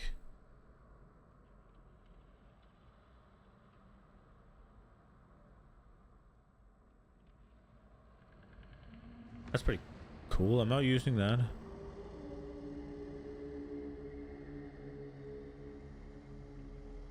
I'm using bolt. I'm using kinetic bolt and then spell. Wait, does spell slick? Wait. Does spell slinger need to be linked?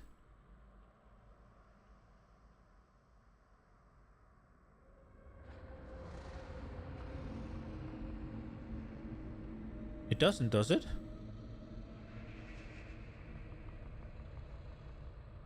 It worked, but the damage dropped? Yeah. It doesn't need to be linked, right? Do I have it linked?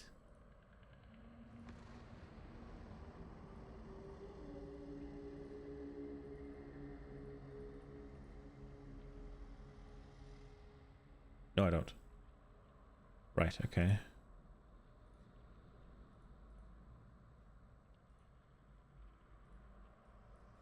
So how... Oh, my lord.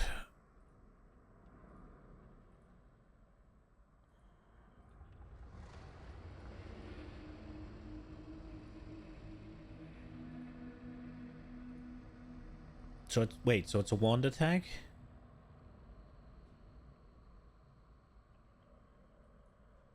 And it's not triggered. What do the Sacred Wisps do again?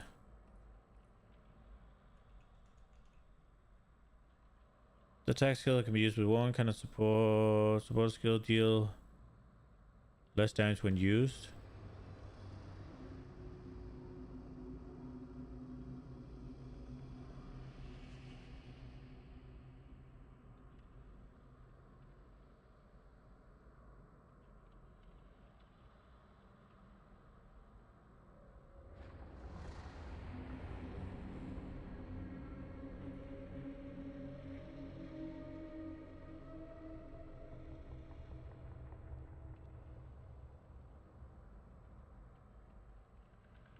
So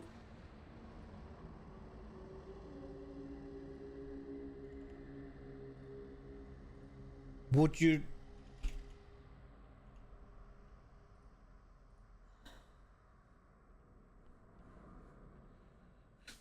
link the wisps to the spellslinger one? No, attack skills, and this has to be spells. There we are.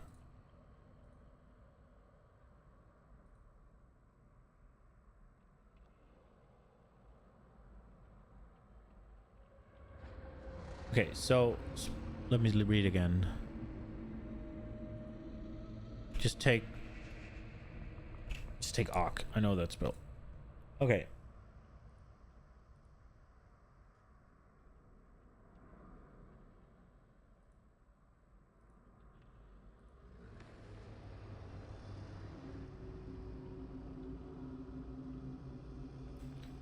And then a wand.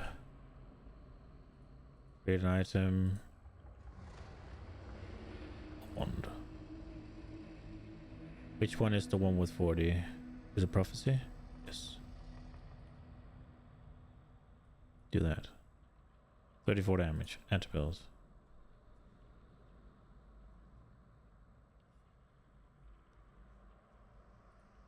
Why does kinetic bolt do 2 damage?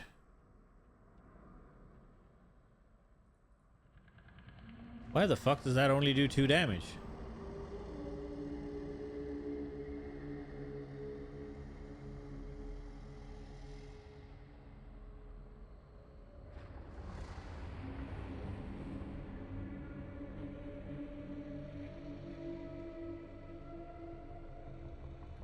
So this does...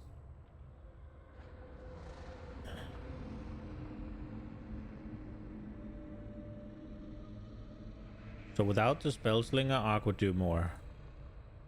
So at what point does the wand make it do more?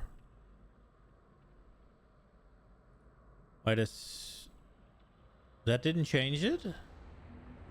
Wait, I don't understand how this thing works then.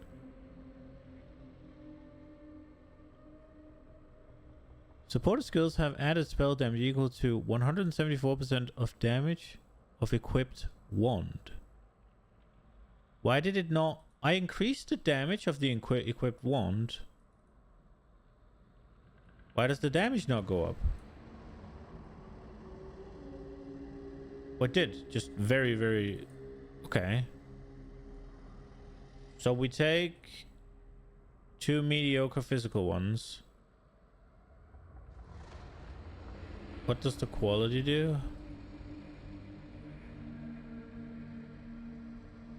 What does quality do for Spellslinger?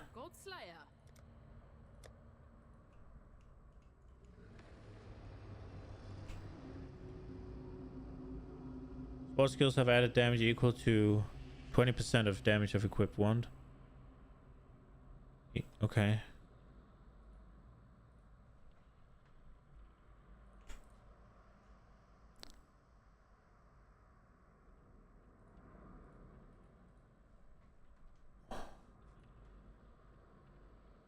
Wait, so how fucking high do you have to go?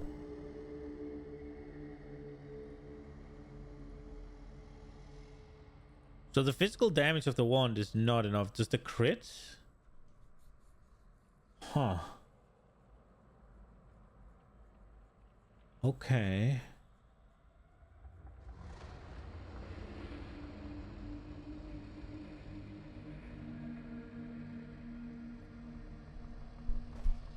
How does this fucking work? Just crit do anything?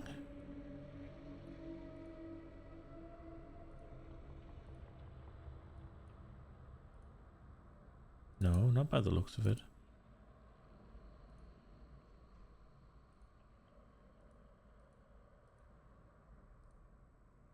I mean, spell damage will, but that also increases just arc, right?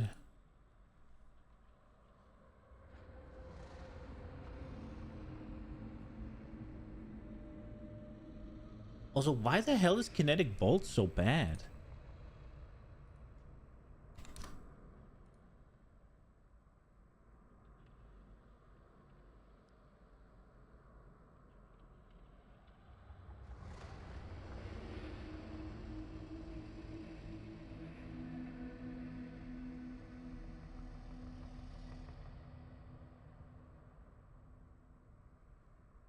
How much is Sacred Wisps gonna do?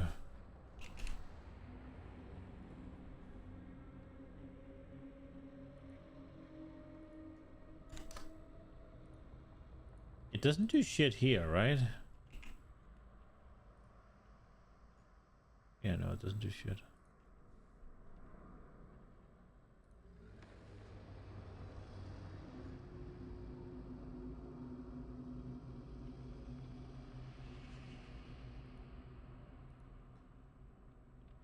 I don't really get this.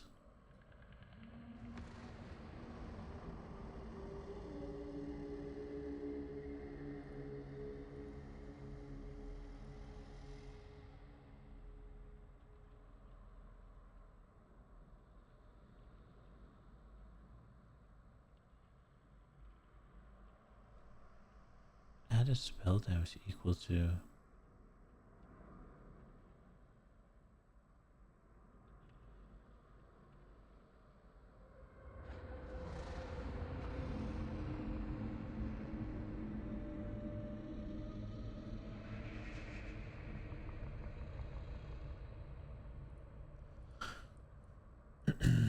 How does this fucking work?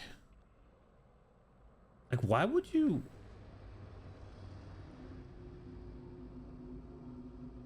So what I would assume, or what I assumed, is that there would be a breakpoint on the wand, right? Somewhere here-ish. Something like that. Like, whatever. A certain amount of physical damage where the added damage would then exceed... What's it called? The downside of using Spellslinger. But at all times, Arc alone will just do more damage. Now, obviously, I could have picked a bad skill. What do we do? Ball lightning.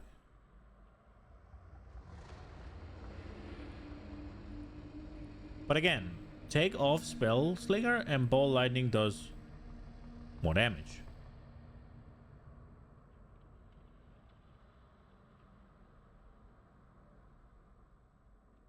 But why? Does the less come in after the added?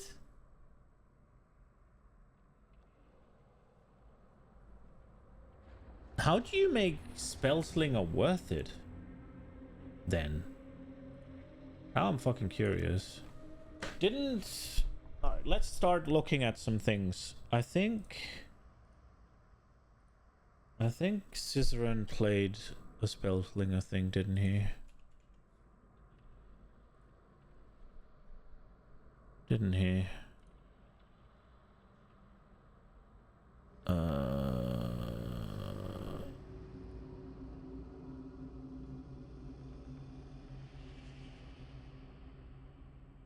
is it?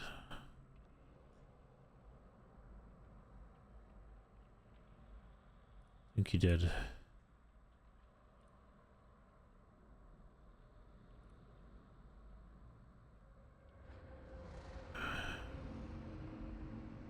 But that's the current build. Did you do a... Did you do like a guide or something?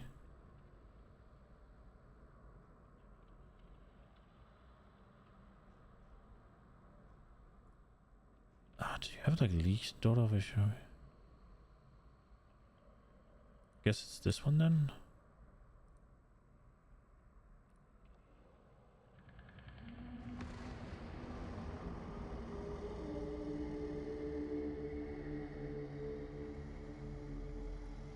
Okay, here we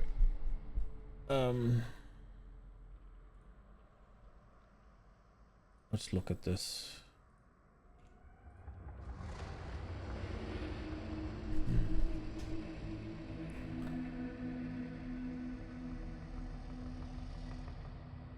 Okay, what I want to see is the spell slinger stuff. So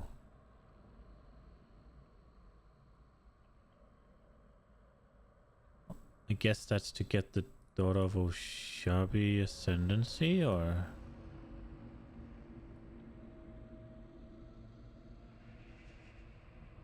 okay, that's a ghetto version of getting that.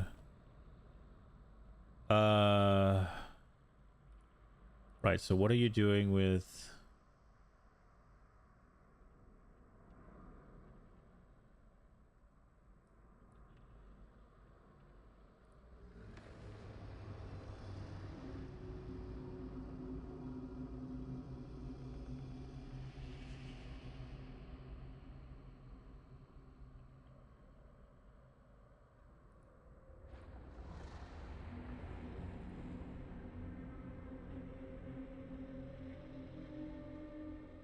total damage?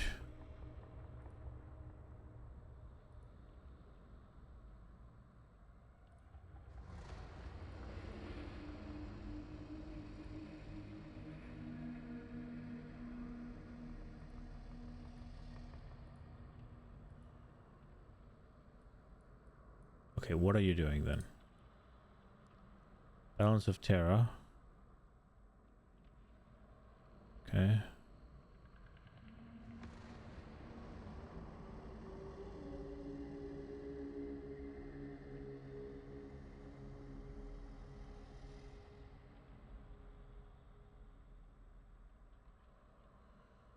Oh. Is it all flat things?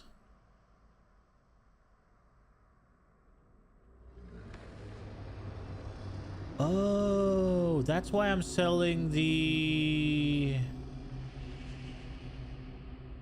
That's why I'm selling those freaking abyssal gems then. Right? Okay. So you do...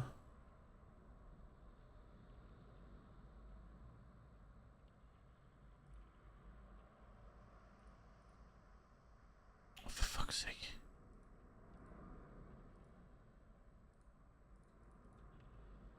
So you do the whole spell slinger meme with a wand.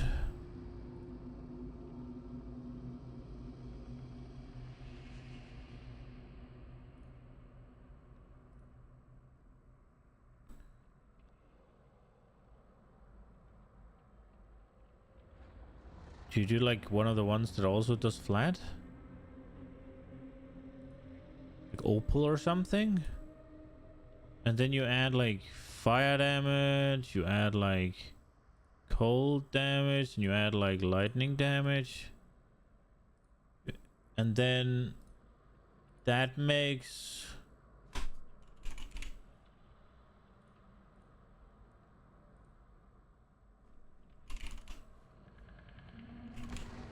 That makes Spellslinger have it do more damage?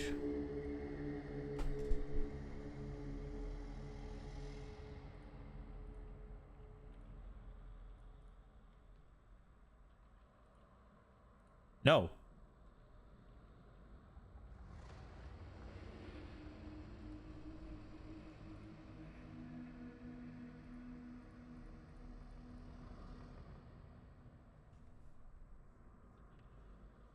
Okay. I guess we keep looking.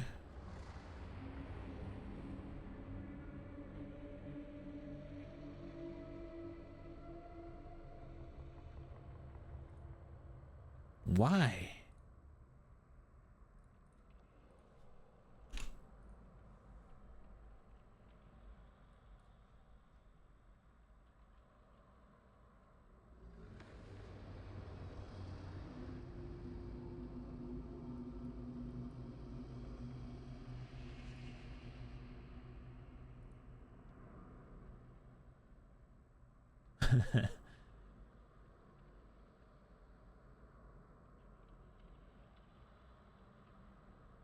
Oh, do you need...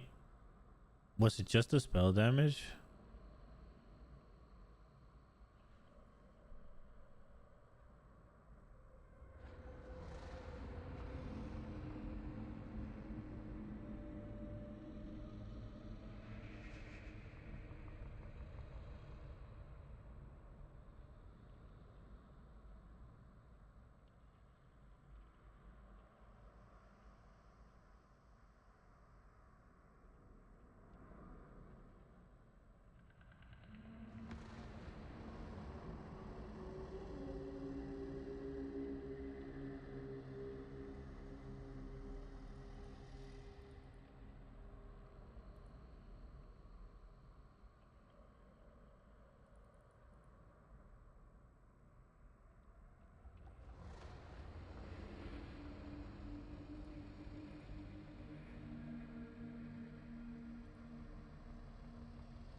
Ephemeral bond, increased mana regeneration, all resistance, 40% critical strike monster if you gained a power charge recently. Lightning damage per power charge, 90% less power charge duration.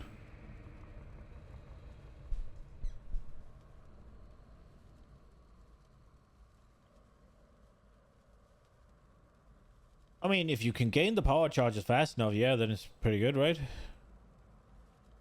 I've such a hard time evaluating uniques in PoE because the rare things in PoE can do so wild shit. Like every time you take a unique something, you give up so much shit. Like if you take unique gloves, for instance, then you have like there's like a bunch of influences and a bunch of fucking what's it called?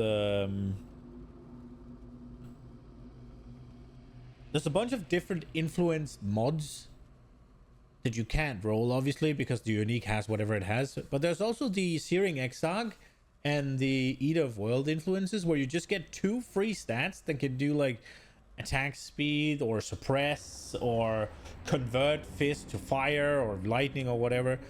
Or what is it? You can get exposure on hit from glove implicit. It's like whenever you're looking at a unique, yeah, it might do some really good shit, but what are you giving up? It's so hard to evaluate. You have 100% uptime on power charge? I mean, it's probably good then, right? Like,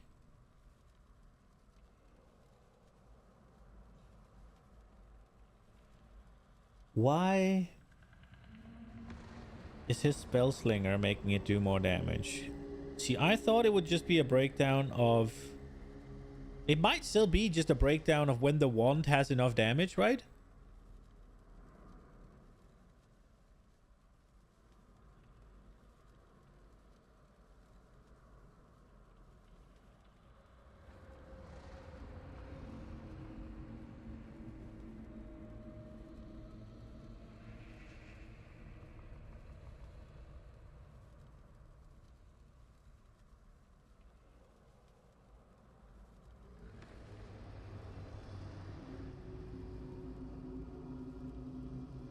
He isn't really doing anything interesting here.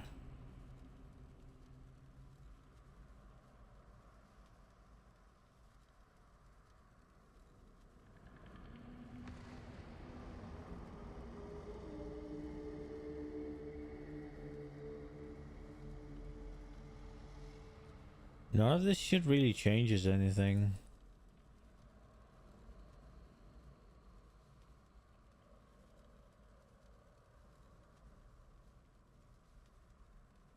Doesn't work?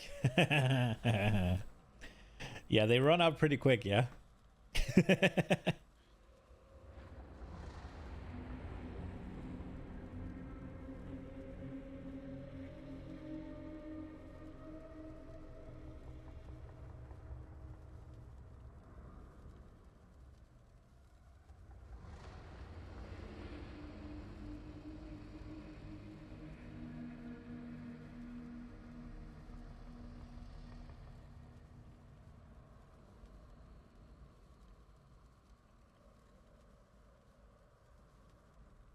Yeah, so it's down to 2 seconds.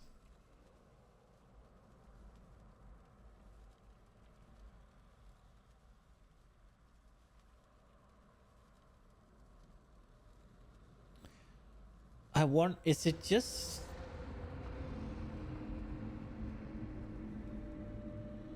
Is it just I need to scale the flat stuff? Is that what I'm doing wrong?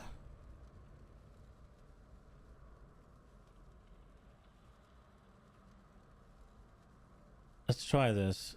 Profane, blast. And we do fire.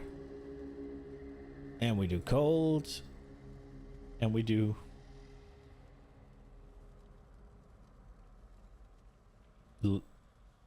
lightning. Let's make it not completely unlikely. Do that one. Big damage. Okay. Then we do kinetic. Bolts. We do the wisps. Do faster. And I think we do projectiles. Yeah, let's do that. Wisps. 4. 3. Alternate. Convert. Ranga. Shabby. Like that. There we go. Okay. Include. 52. Blasting. Spellslinger.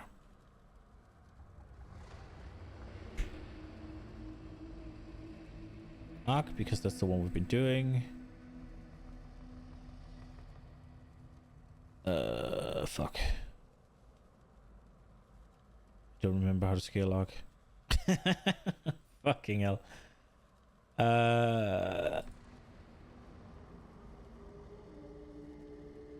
Let's just go check.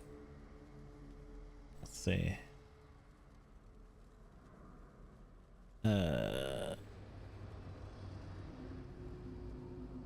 Bills.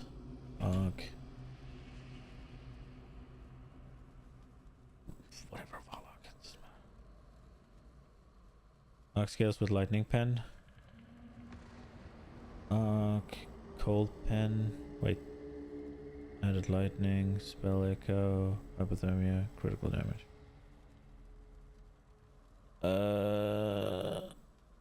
They're all... Oh, it's Arc. Ooh, it's Arc Surfcaster, isn't it? Oh, that's cool.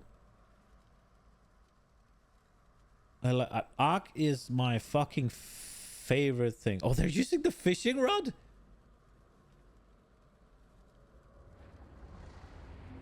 What does thaumaturgical lure do?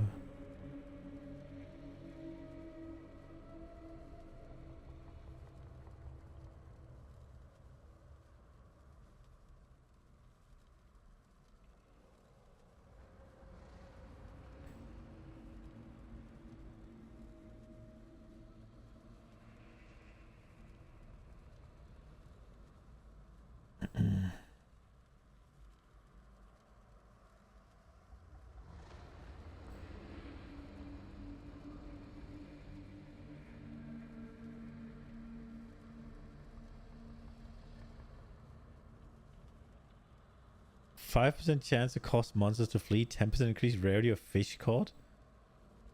The fuck is thaumaturgical lure?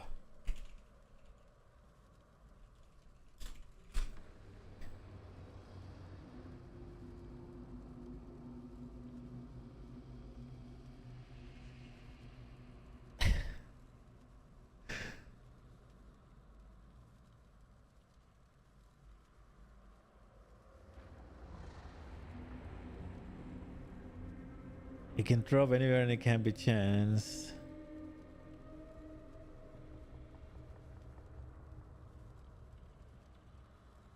Wait.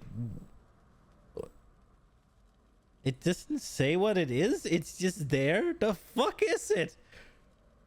Hello?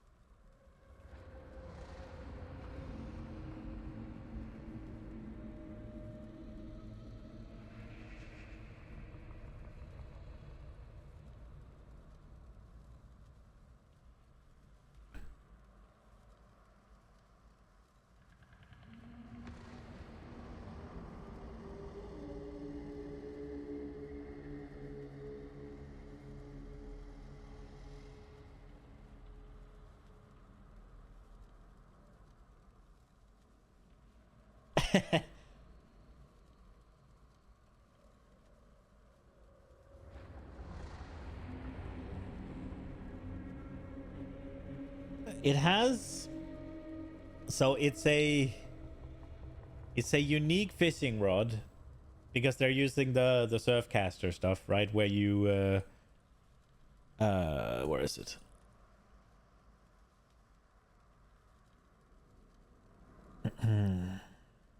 all hits are critical strikes while holding a fishing rod, right? So just perma crit. So you don't need to invest into crit at all. You just get it for free. And you just invest into multiplier, right? Now on the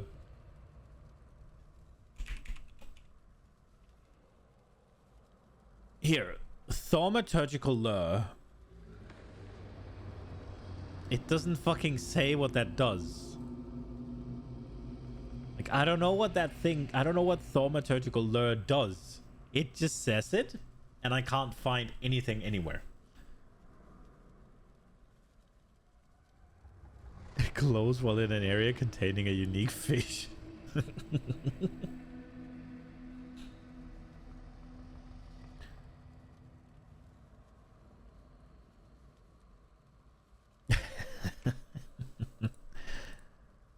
Right, okay.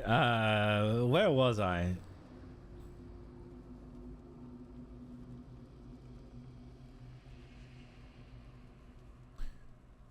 Right, I was trying to make the spell slinger shit work.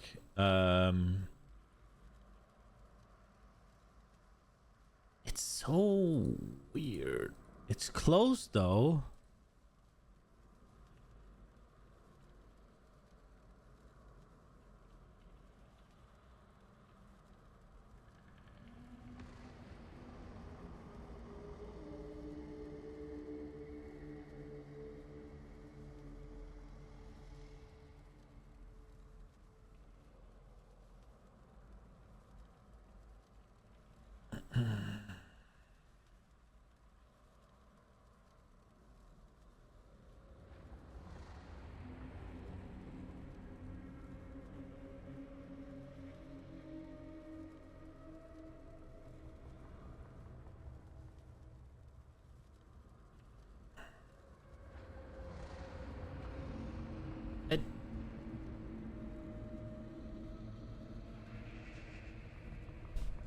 I don't really get how you're making the spell slinger do more damage.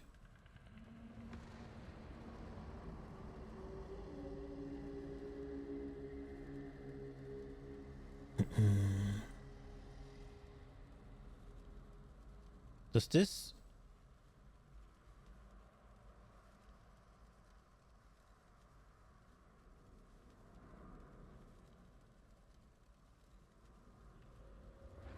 We're not at all scaling the... Arc scales best when paired with Ignite? Really? It's not, I'm not, so let me just be clear here. I'm not trying to make something that works with Arc. I'm just trying to understand, I'm fucking around trying to understand Spellslinger.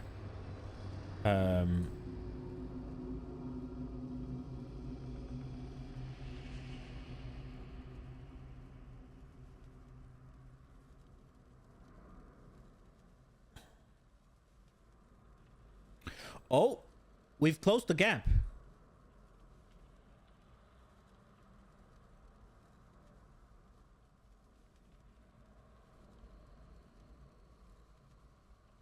So it is just...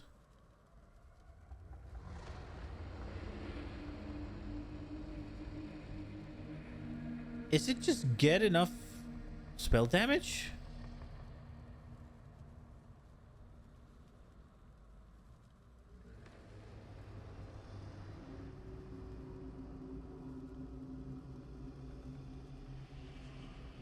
No, that didn't seem to do it.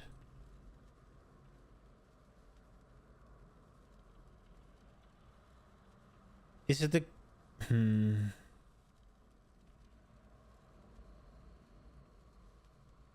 Is it fire off enough?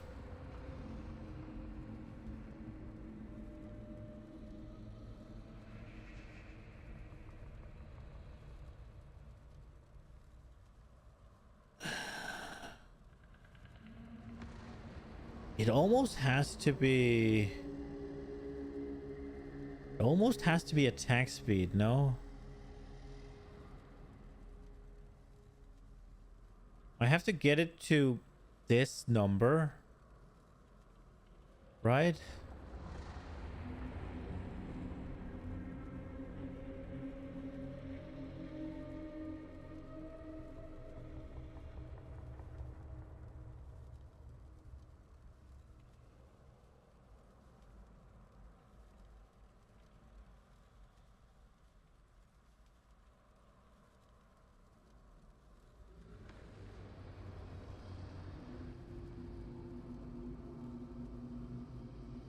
Oh, this is making it worse.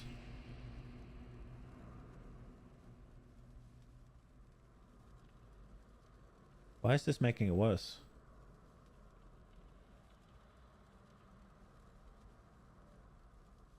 Why am I making it worse?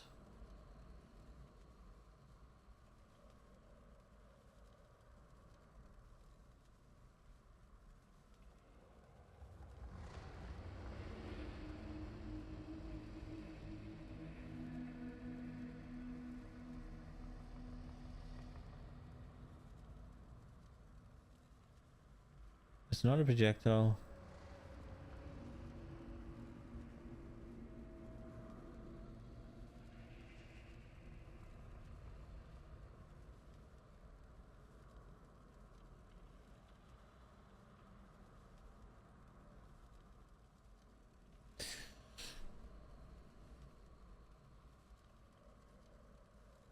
I mean, is it just Arc that shit with this, or no? Ball lightning did the same, right?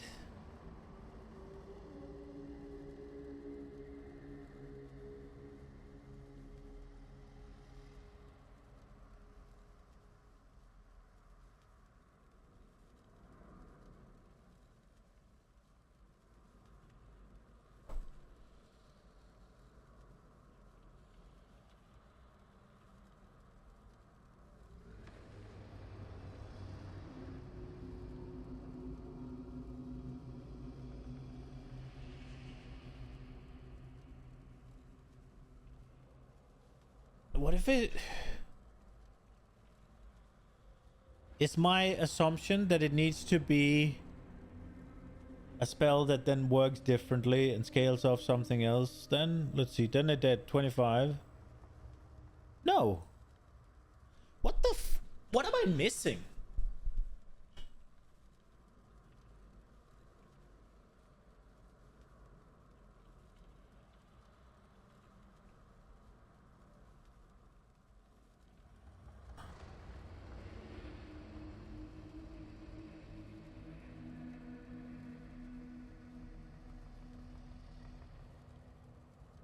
What am I missing?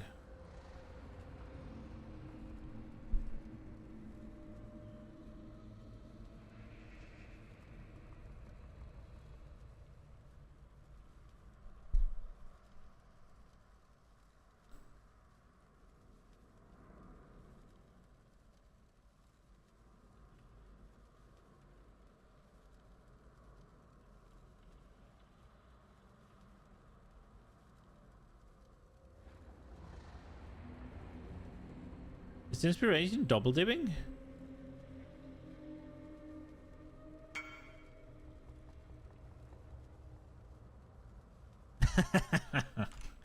That's a good one.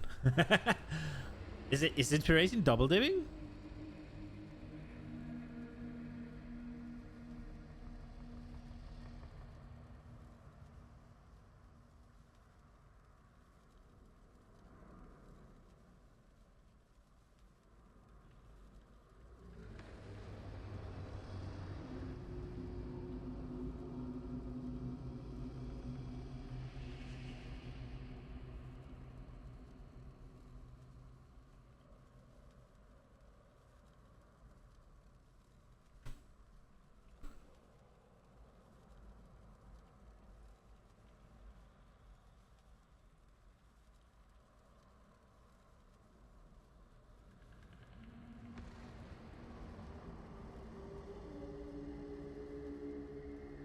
Bro, it halves the damage to take off Spellslinger. Why?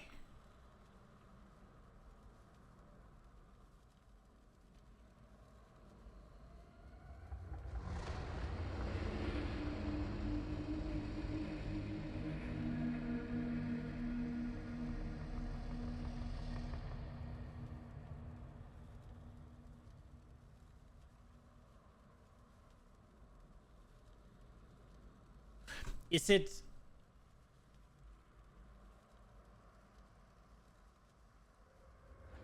Let me see. So total damage per poison, 57. Is it trigger rate? Oh, it's trigger rate, I guess. You can try it for you right now. You have an arc build. Yeah, it's not so much. It's not so much why arc is doing it. It's more. Okay, so it's trigger rate.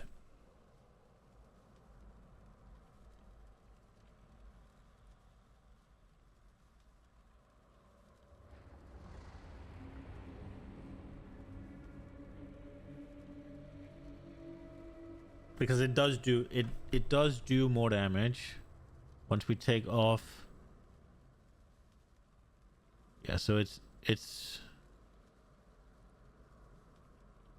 okay.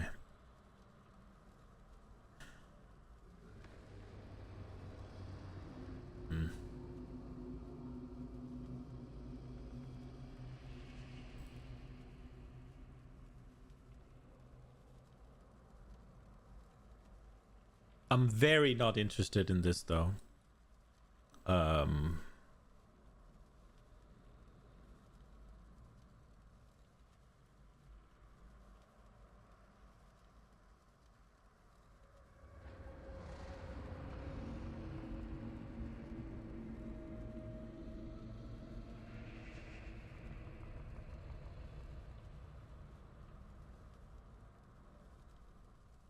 I wonder if I can... Is there a spell I want to do?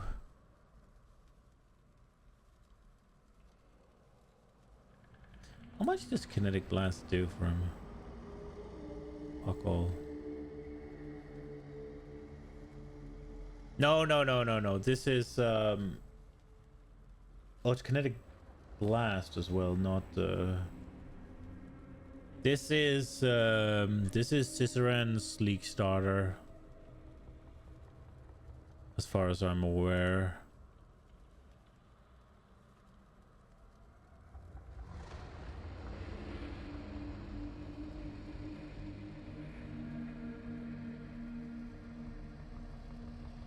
Oh, Spellsling and Desecrate as well. That makes sense.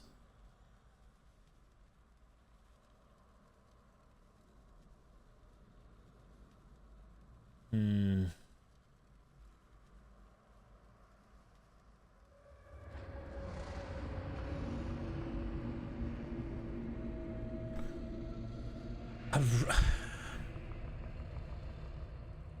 Because I did the spell slinger and I thought maybe it would be cool to have like, what I was hoping to do was I was hoping to make it so I made a single target build with a wand attack, and then spell slinger would take care of the AoE.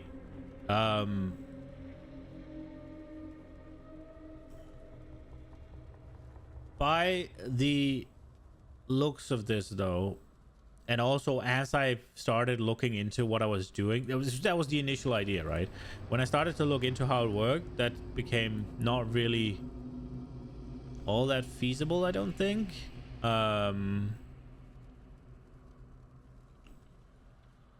And then I started thinking that you'd probably want to use stuff like Corpse Explosion on your spell slinger, because it was one of those things where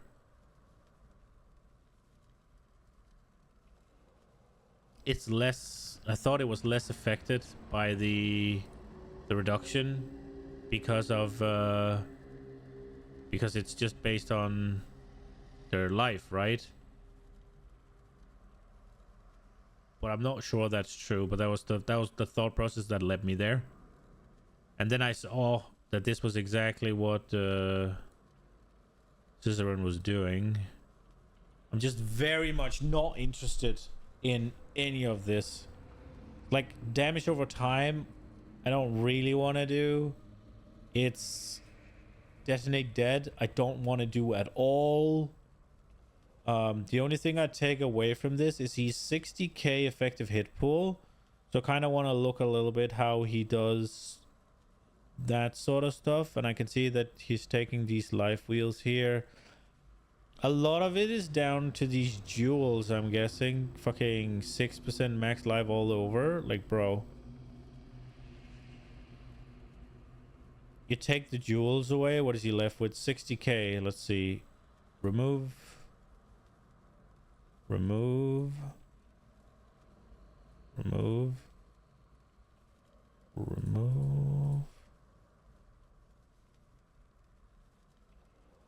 That one's not it.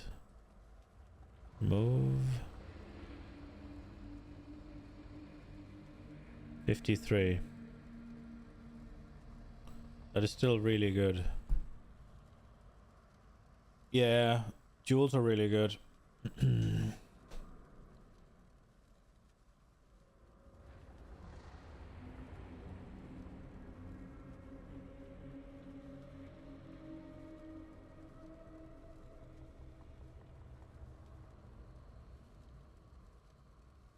There's a CI version? Why the hell would you do this?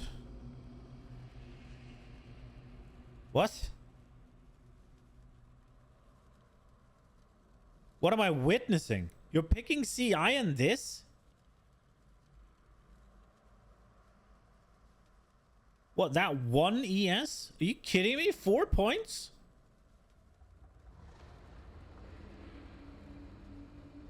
The fuck, bro? Did you just piss this out or what happened?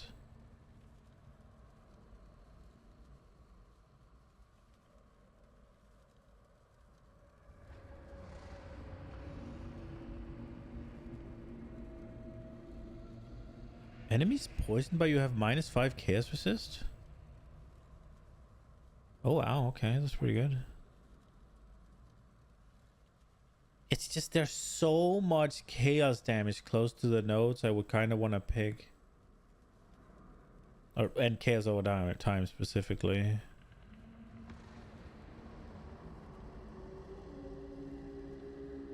So,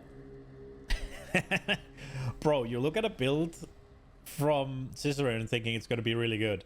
And here he is picking CI with fucking melding. What am I witnessing? Is there something I don't know, or what is happening?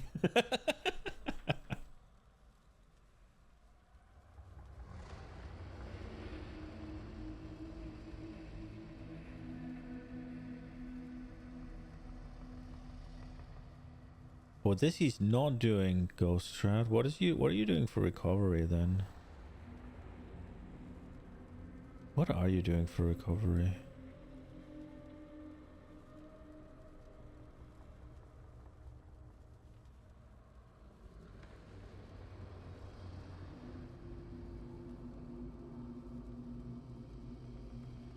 Bro, this has me completely stumped.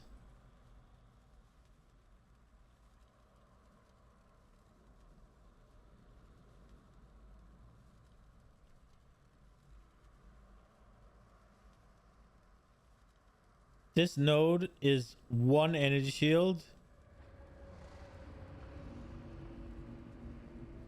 How is...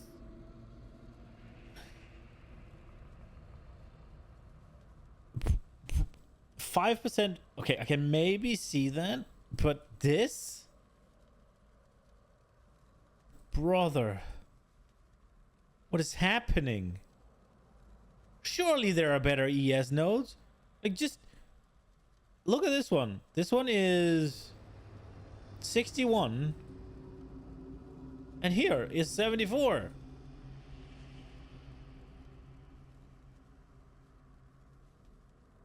And these are 73 and 74. There, I improved the build. Or did I? 4653. 4653. Yeah. Bro, what? What am I witnessing? Hello?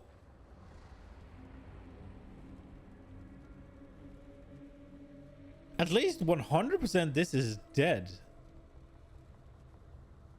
What is he anointed?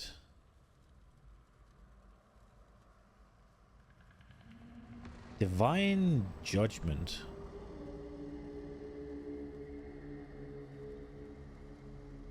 Feel like that should be here.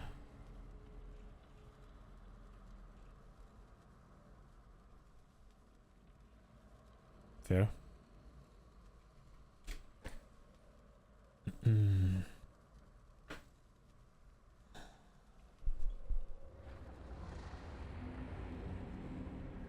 Is he doing anything wild with his stuff here?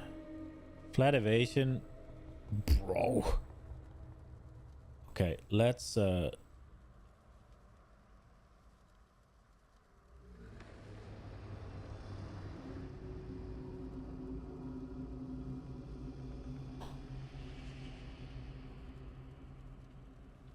is there not a oh, there we are.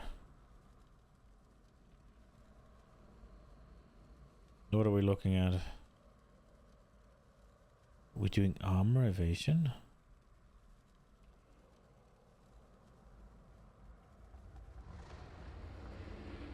I feel like either there's just a whole lot of shit that I don't know how to do, or some of these are fucking crazy.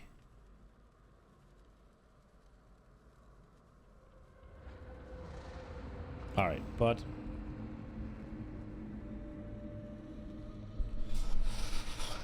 I should get some food. I did not prep a video today. I was being stupid.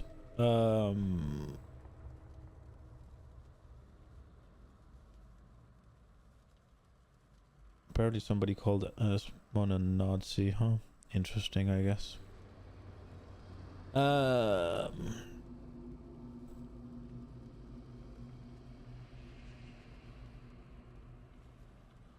wow, you just stay on the POB stuff, huh?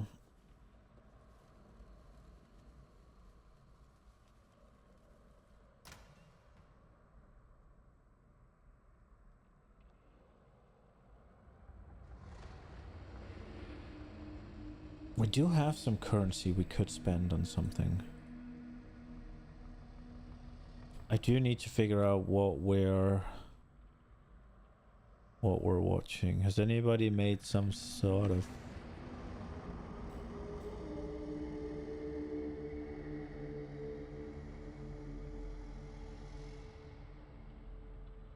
Interesting con. Path of Exile 2 latest major update is controversial. Oh? Really? Is it really, or are you clickbaiting me?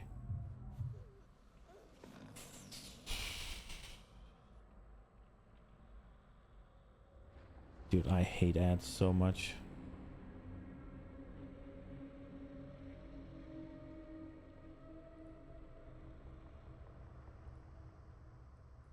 Okay.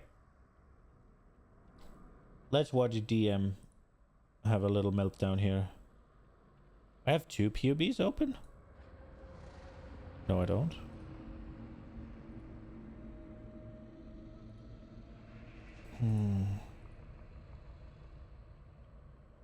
Alright, let's watch what he has. What was this one? Oh, that's Cicerone reacting to a Ben video. Okay. Let's watch this, see if he has some good takes while I go and get... Okay, I fucked up. I didn't press the button for this. Let me just fix that real quick. Okay, here we go. Right, let's see what he has to say. I will be cooking, make myself some lunch in the meantime. So enjoy DM, see what he has to say. So Path of Exile 2 has been teasing out a bunch of changes lately that's coming with 0.2.0. So if you haven't seen the teases related to like new support gems, some changes to in-game mapping, etc. that's happening, we're going to go through all of it today. Some of them are kind of controversial, or one in particular is kind of controversial, but also I think they sort of over-teased or accidentally leaked, or whatever you want to call it, some changes that are going to be happening to in-game mapping that's a little bit more substantial. So let's break down all of that. Before we do, this is your final day. If you want to, as of the posting of this video, if you want to come by the live stream, if you watch for 2 hours, you will get this cloak in both Path of Exile 2 as well as Path of Exile 1. There's Twitch drops going on. This ends today, at the end of the day, actually. So just your final warning. I'll have a link down below in case you're interested. They're starting to tease out unique items. We've already shown this on this channel here. New helmet allows you to wear two-handed axes, maces, swords, etc. in one hand. You can't wear a chest plate. And then they have a two-handed mace here with a reduced attack speed and shrines. But now they're starting to tease other things. So we have support skills here that have been teased out as well, sort of targeting things that are a little bit lackluster or not really as high of percentage in the meta. They actually have some interesting information around the meta we'll talk about in just a moment here as well. So if you look at this, this is effectively a support skill gem targeted at non-element damage over time. So it's not things for things like bleeding or ignite, it's for things like contagion, for instance. Now it gives you an energy shield cost that is equal to your intelligence, but as your intelligence goes up and the cost goes up, so does the damage. Supported skills do 8% more non-element damage over time per 100 intelligence, and that's more as opposed to increased damage, so it is multiplicative instead of additive. So we'll see exactly how that's going to pair with things like contagion, for instance. You can see they got just a little video right here kind of showcasing a dot-based damage. Now, the next one is interesting. Supported skills trigger a volcanic eruption on hitting ignite enemies. Pretty much self-explanatory. The video here shows you a little like almost like the additive. So we'll see exactly how that's going to pair with things like contagion, for instance. You can see they got just a little video right here kind of showcasing a dot-based damage. Now, the next contagion, for instance. What the hell is non-ailment damage over time? As your intelligence goes up and the cost goes up, so does the damage. Supported skills do 8% more non-element damage over time per 100 intelligence, and that's more as opposed to increased damage, so it is multiplicative instead of additive. So we'll see exactly how that's going to pair with things like contagion, for instance. You can see they got a percentage in the meta. They actually have some interesting information around what is non-ailment damage over time. So if you look at this, this is effectively a support skill gem targeted at non-element damage over time. So it's not things for things like bleeding or ignite, it's for things like contagion, for instance. Now it gives you an energy shield cost that is equal to your intelligence, but as your intelligence goes up and the cost goes up, so does the damage. Supported skills do 8% more non-element damage over time. It's not non-element damage, bro. It's non-ailment. It's not the same. Maybe you're just lisping a little bit, but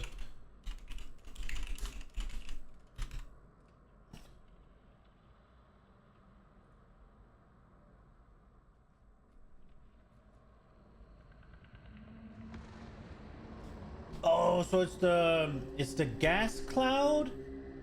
It's essence drain. Oh, contagion is a skill. All right, I thought it was a support gem. Oh, the gas damage is the gas clouds are poison clouds, so that's poison. Okay. Right. So it's basically overtime skills. Right. It just sounds like he says non-element. Interesting. Supported skills trigger a volcanic eruption on hitting ignite enemies. Pretty much self-explanatory. The video. Dude, I kind of want to look at these instead of watching this video, because it seems like there's things to it. It says one of them is controversial, so we'll skip the support gems and we'll look at them after I've eaten. Related to art, and one really funny one they did, if we scroll up here, is if you take a look at this, they did bosses fighting each other, so you can kind of put in what bosses you want to I did see that was fighting cool. each other, and they're doing videos of showing, you know, one boss versus another. I said I want to see a sea hag versus 5 arbiters. Now this one is interesting. This is February 18th through the 25th here. They're kind of giving you a 1-week snapshot into late league start for Path of Exile 2. The most played ascendancies. Look at this, Invoker and Stormweaver. So effectively this basically means like Ice Strike Monk and Spark Monk are extremely prevalent, and then we have Infernalist as a third. This makes sense. These are literally the 3 classes I myself have played the most as well, so I would understand, like, these are the ones I was drawn to. I'm sure most people are getting drawn to the same thing. So if you look at these 3 classes are making up, you know, more than half of the total meta at the moment. We have 900 billion gold dropped, 1.5 million gold per second. And this is actually really surprising. The mean average player level is 75 and the median is 89. This means players are getting through the campaign. Like, most players are getting through, as compared to you know, as compared to what I would say like Path of Exile 1, where I think most players do not make it through the campaign, at least in this later stage of this league. You know, I guess the data is a little skewed here going into, you know, this is later into February, but that's much higher than I would have assumed, and we have 14.5 million total deaths. Okay, now we get on to what was the controversial change. Now, I liked this originally when I watched it the first time. This is basically what's going to happen here is towers can now have content in them. So you can effectively, like, you're running a tower, you can find a breach or something like that within it as well. But as we listened to this, someone pointed this out in my chat and was like, what do you think about the tower change? Like, well, you know, I don't mind hitting a breach along the way or something. They're like, actually, DM, that's not the way it works. Like, did you catch what they said? And I was like, I did not. So listen to this and see if you catch the same thing here. In the 020 update for Path of Exile 2, we'll be giving all content the ability to spawn in tower maps, including bosses. This means towers will have the same clear requirements as regular maps, and you'll need to fulfill these requirements in order to activate the tower. So, there is the part that kind of changes my opinion on this, but also when we get into the potential, maybe they kind of leak what's going on, because what they said there is that, you know, you can get more content in the towers, which for me is fine. There's an argument to be made. It's not good for min-maxers, because if you're trying to juice up a certain area, you could accidentally hit a tower next to you with the juicing, if you put the tablet in, etc. I guess this could be solved by clearing all the towers first and then juicing the area, but regardless, this is one argument I have seen, so fair is fair to that argument. However, what he said there in the beginning is the towers, you have to do the map requirements like a normal map, effectively. So currently, if you didn't know, the map requirements, if you're Citadels, well, actually all of them, I guess even Citadels, the map requirements for clearing are kill all rare mobs. So this means that this change effectively means that you're going to have to clear all rare mobs on a map, or on the tower map, in order to be able to activate the tower. So this is kind of a controversial change, and originally I liked it until I heard we have to kill all rare mobs, because a lot of times what people want to do, and actually what I do myself, is I just run to the end and activate the tower. Like, I haven't really been upset about the towers. I've seen a lot of people really don't like towers. Okay, for me, I never really thought it was that big of a deal, because I just run to the end and they hit the tablet. Now, if I got to kill every single rare mob on one of these towers, it might be a little bit more annoying. So that's kind of where the change controversy kind of comes in there. So you're welcome to lean on, you know, either side of how you feel about that. However, this part right here, listen again. So there's the thing about that, right? So one of the problems with the towers right now is they don't have any content in them. So they feel like a waste of time. You don't want to put in a good map because you just gotta run to the end, click the thing, boom, bam. There's less mobs, there's less loot. It's not rewarding, right? Them adding the content in there, it's gonna make that less of a case of it, right? Like you clearing all the rares sucks ass, and I'm not in favor of it in any content. It fucking sucks. It's D4 bullshit, and I hate it. I absolutely hate it. Just fucking go back to PoE 1, put a boss in every fucking map, clear the boss, right? That's what I want. Fuck all of that running around, finding that one rare that is left in the fucking corner of the universe that you skipped past like 500 kilometers ago, and you have to fucking trod your no movement ability, slow ass no movement buffs in PoE 2 gameplay speed through the entire fucking map to get back to that one fuck that. However, with the towers, yeah, right now you just run to the end and activate the thing. You won't do that though if you juice them up, right? Like you want to actually complete the things. You want to actually kill the guys because they drop the loot. So I think people are thinking a little bit in the terms of right now tower sucks ass, and now they're gonna suck even more ass, but they aren't gonna suck as much ass to do like the loot from them, right? Because they can be buffed. Now if they add in that towers can be buffed, they should buff all the tablets so that instead of buffing like 5 whatever, it should be 7 or something like that, so that you make up for now there's more things that is gonna get buffed, right? So much ass sucking. Yeah,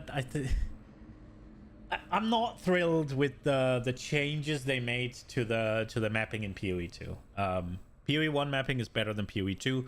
I do like the map way more than just plugging it in and you go. I think it's cooler. I would like to see like a waypoint system where I want to go here through these maps, and I line up like 5 maps or whatever, and I can just plug them into the waypoint machine and go like I do in PoE 1 right now. We just take a map, plug it in, you go. But I don't want to lose the big overworld map because I think that's cool. So I think for this whole tower thing, people need to remind themselves that, yeah, it's gonna be more involved to clear the towers. It's gonna be more involved to actually do like finish the towers where you can't just run to the end. So it's gonna take longer, but they're also gonna be more rewarding. So it's not gonna be the same feel shit tower that it is now. At least not always. So there's that, right? There's a bit of a give and take here. Although it's probably a net negative, I would guess.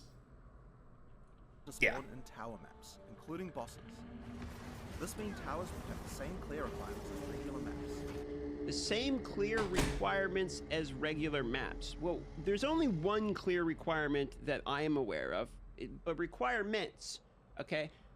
My copium take is the reason they're adding this is because they are adding different clear requirements to other maps as well. And what they do while they're showing this is they're showing a boss here. So maybe what they're doing is if a tower or any map really has a boss in it, you can kill the boss, and that is a clear requirement. Maybe if it has a breach, you can do the breach, and that's a clear requirement. In Path of Exile 1, there was something called Keurig missions, which in order to clear the Keurig mission, you basically had to go and do whatever the target was, or say like do an abyss or do a breach or what have you. So we could be seeing something related to in-game mapping changing for the requirements. Before this change in particular that they announced here, this is actually common feedback that we've seen. I myself have sent this feedback. Multiple, other people have sent the feedback. I've seen it in the comments from you guys as well, that not everyone likes the whole having to just kill every rare mobs. In fact, so much to the point that one of the things they've done to kind of help solve this is they've added checkpoints into the map. So if you missed a rare mob, you can checkpoint back, right? That's why we have checkpoints in the map. So if you miss something, you can go find it. But that's sort of, as many people have pointed out,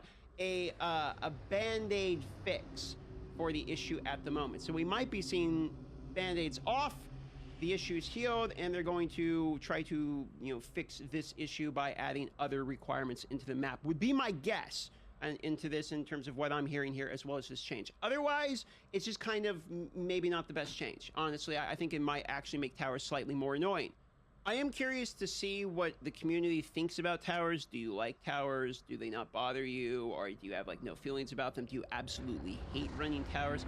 How do you feel about this change and having like an additional requirement? Because they did say that in order to be able to activate the tower, you have to fulfill the requirement first. You can't just blitz to the end and activate the tower. Now we have about 2, arguably 3 weeks until the launch of 0.2, and they're starting to put out, a pretty decent amount of teasers every couple of days. We're getting a new one of these. So if they keep up the pace between now and then, this is actually going to... I don't like running the towers, although I don't mind as much because they're quick. I love what they do to the map, where you specifically that you get to see more of it. I really like that part. Where it's like, yeah, you can just go map to map to map to map, and you can explore that way. But if you go up a tower, you get a little big circle reveal. Right, so it reveals more because it's a vantage point. I love that shit. That's cool. The tablets are okay. I don't like that they're the only source of content.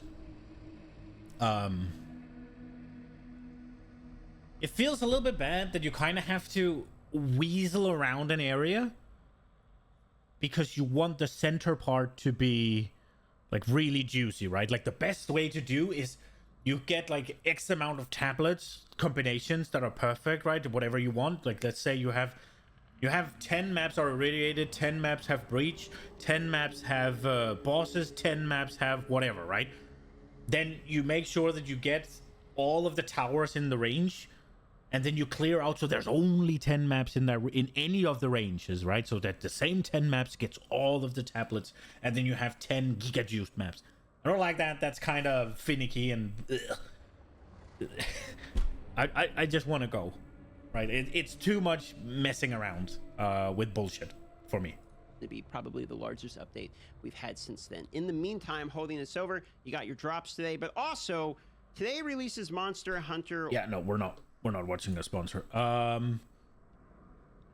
have eggs boiling, so I need to go before we find another video, so I'll be back real quick.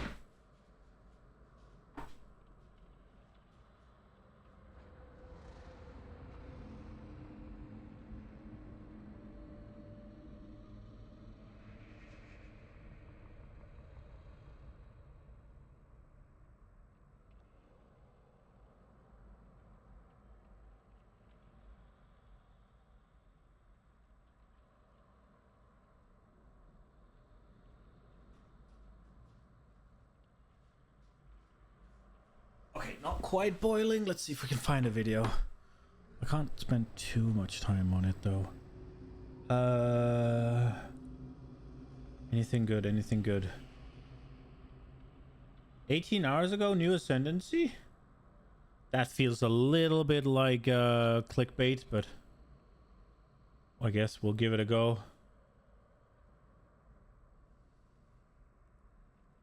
All right, they've been doing some teasers related to the 0.2.0 update. See if he has something or if it's just big That's what we got clickbait. here today. They dropped another It's teaser, just but this time it's a big little clickbait. bit... No, bro. This is a yapping video. Dude. I thought he knew something I hadn't seen yet. No, it's just... All he has about the title that he put in is he has a picture of a fucking new witch hunter ascendancy. That's it. And that's an entire video. Brother. We ain't playing that here. I need to go look at the eggs. I'm stressing. BRB. Fuck.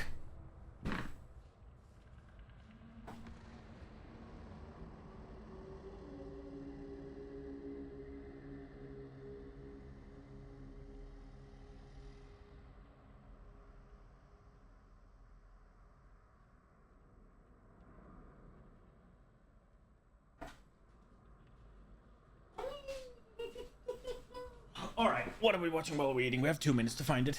Stress.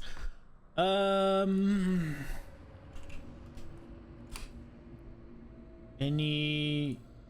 It's obvious that Oh. Anything here? This is all politics.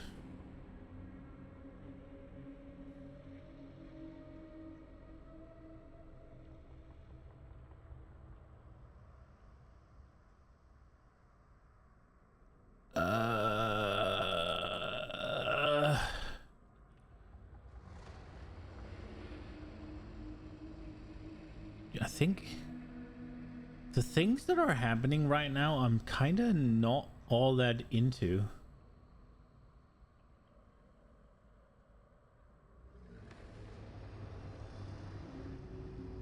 Avowed is a classic? What the fuck? No shot.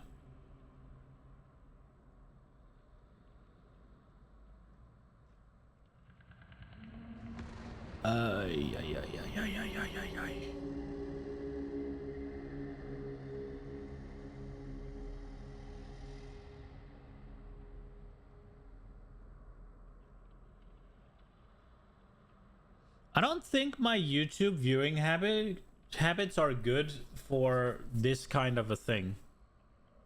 What am I eating besides eggs? Having some bread with jam and cheese, and then some with salmon, and then 2 eggs. That's what I'm having. Really good.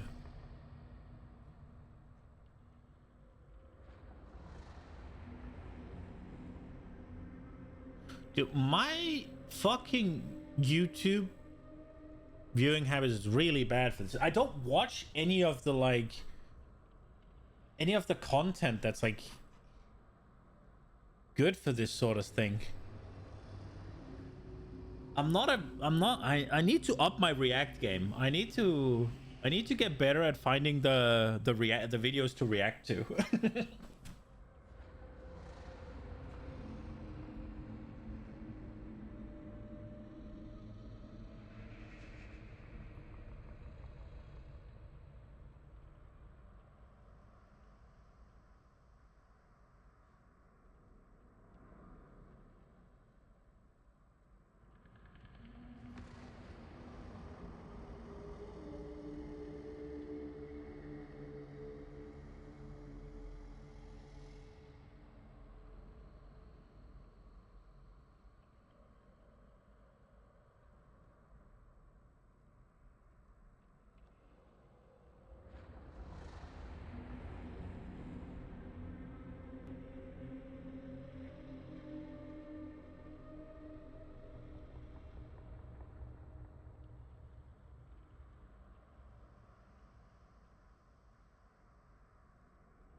Fried eggs on toast with your breakfast and a large cup of coffee? Yeah.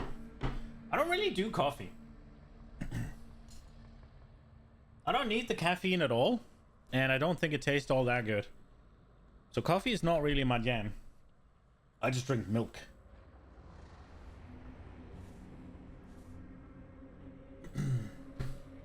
All right, get the eggs.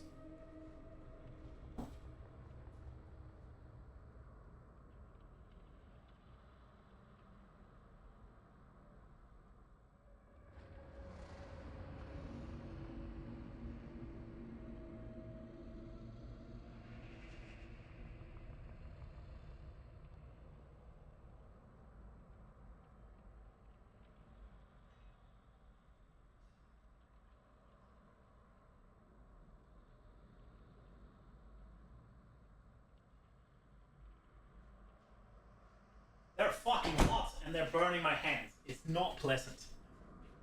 Owie, owie, owie. Alright, I'm doing... Like, fried eggs is probably the last way I'd make eggs. I prefer soft-boiled. It's so good. Alright. Need to find React Andy video. There's probably not a whole lot of PoE 2 stuff going on, because I've seen most of it. We could look at the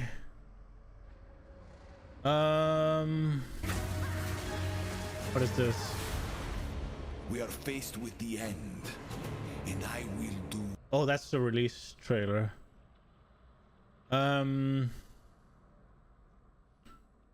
Where are the support gems that they released?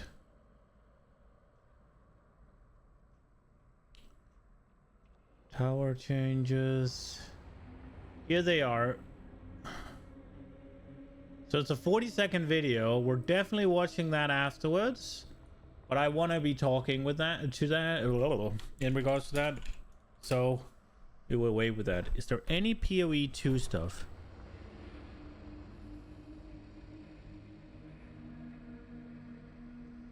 So, look, I don't want to be that kind of a guy, but is it just me? Or are people really fucking milking content to an absolute ridiculous extent? Like, there is 15-minute videos about this.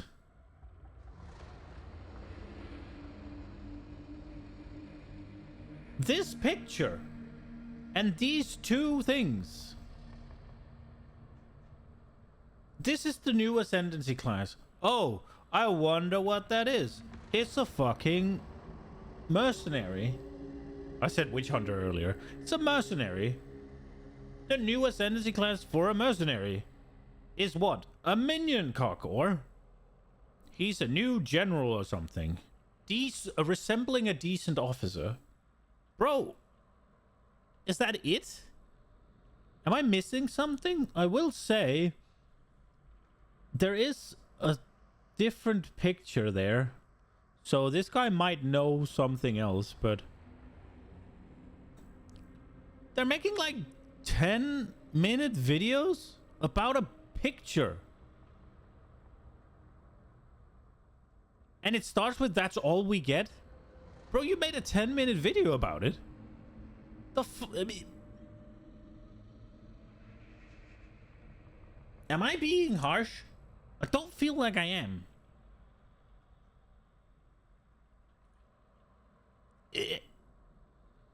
Maybe I should be like, just fucking milk it. Like, just, oh shit. They said that they were gonna change the towers a little bit. Let me make a 15-minute video. Bro, who's gonna want to watch that shit? Alright, let's see if Rax has some interesting thoughts on the Path of Exile 1 event. Maybe he does. I don't know if I've watched this. I don't think I have. This doesn't look familiar at all. Hi everyone, it's Rax. Alright, I'm Saturday eating now. Morning video for you about Path of Exile 1, and I'll be honest with you, this video is going to be very positive. Grinding Your Game slapped together an event for us, and they were going to show us a lot of their throwaway, quote-unquote throwaway ideas that they never planned to implement. That's not coming in PoE 2, nothing like that, while we are waiting for the real league. Now, yeah, of course, I would have preferred a real league like anybody else. But honestly, this event has been way more fun than I thought it would be, so I'd like to talk about it and tell Grinding Your Games I don't think they did as bad of a job as maybe they initially thought. So I guess let me talk a little bit about my experiences in the league. I played softcore trade. I've only made one build. I made a video telling you guys I was going to follow Fubgun's build. Like always, Fubgun's builds are godly. The results speak for themselves. I think Fubgun farmed 4 mirrors in one day. I haven't even farmed a mirror in total. So I'm just bad. But I have gotten my character pretty strong. I can run, I would say, really juice, like chiseled, with a full idle setup, full scarabs, da da da da. T16 maps and essentially never die now. I'm working on crafting a bunch of really good claws and armors and stuff. I'm just starting to work on this chest piece. The suffixes aren't done, but I got the triple T1 6-link body armor with 3000 evasion. So it's been going pretty well. The leveling was good, except for Act 10. The early mapping, I always had damage. I was always very strong, but I was more brittle than like a Pringles potato chip in a trash compactor. I think I died like 900,000 times. And it wasn't until I got some of the more expensive items that I finally started to survive. So that's been my experience, my literal experience in the League. This is the only character I've made. So now I want to talk about the actual event itself. So there were two main things that Grinding Your Games implemented here that they essentially said to kind of throw away. So first, they brought in 19 new ascendancies. And from what I can tell, a lot of people, like, obviously these ascendancies aren't fully done because they didn't go through with finishing them out. So it's just kind of showing you what they had. But for a lot of builds, a lot of them are really strong or really interesting or kind of change things up. And some of them even enabled builds that were kind of previously dead to actually come back to life. So I'm very surprised that they just kind of gave up here. And I think a lot of their work, especially with some additional work and some fine tuning, could have been nice additions and options to Path of Exile 1. So yeah, if this is their throwaway ideas, I would say that they're doing a very good job over there. Then the second thing is the idle system, and I bet this is probably more controversial. So in Path of Exile 1, you have your big-ass passive tree where you make your build, but then there's usually, let's see, can I even open it up here? I don't know if I can open it up in this league. There's another gigantic tree where you would build how you would like to play your endgame. Well, instead of that, they wiped it and they just give you your this idle system. And these idols that you have are going to determine what you're doing. So right now, for example, I'm doing Harbinger, which spawns little like blue alien guys all over the map. And I kill the blue aliens. So all of these idols buff the blue aliens. Now, on this area, I agree that the Atlas passive tree is significantly better than the idle system. Replacing that for this as the end game way to make your build would have just been strictly worse, in my opinion.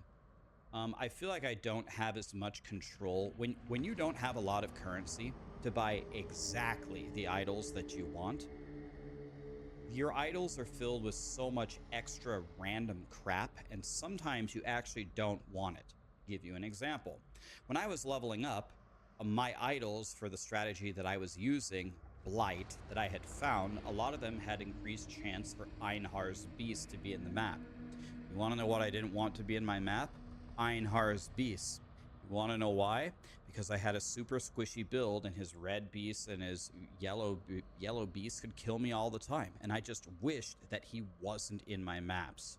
So I was using the idols because I wanted to play Blight, but the fact that the ones that I found had Einhar on them as well made my life absolutely miserable. It made me honestly want to throw away the extra power I had in Blight just to avoid that mechanic.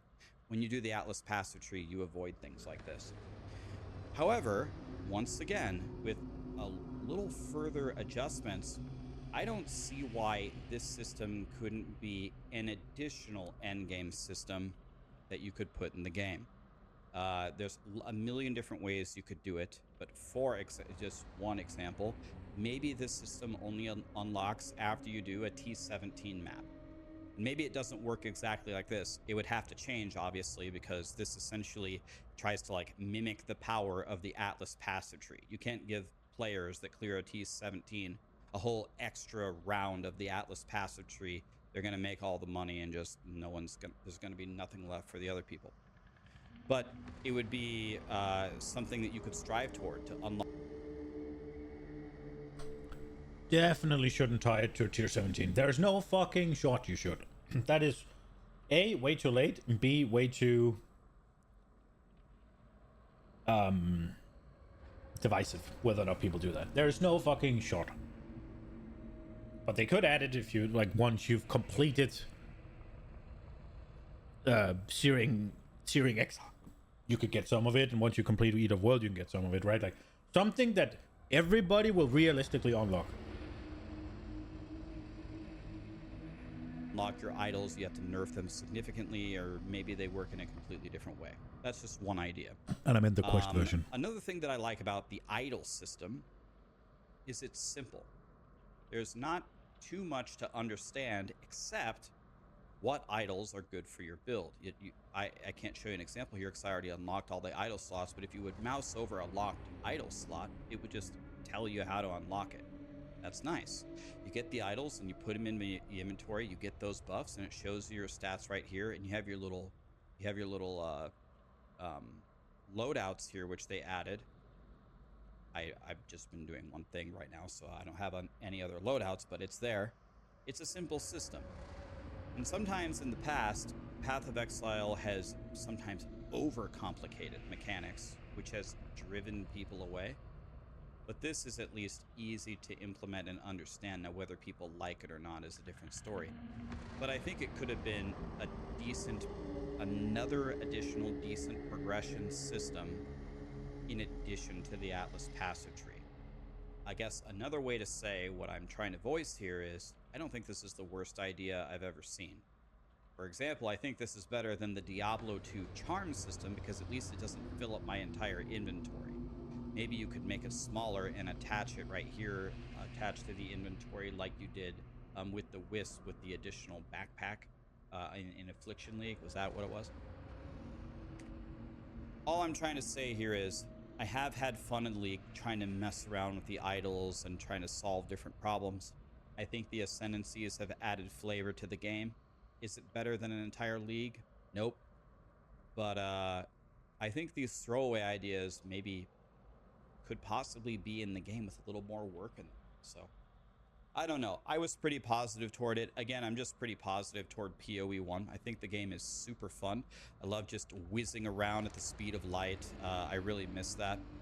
But I still really like PoE 2, which there's a race tomorrow, so I'm going to practice for it today with only one day of practice, and I've never speedran PoE 2 before.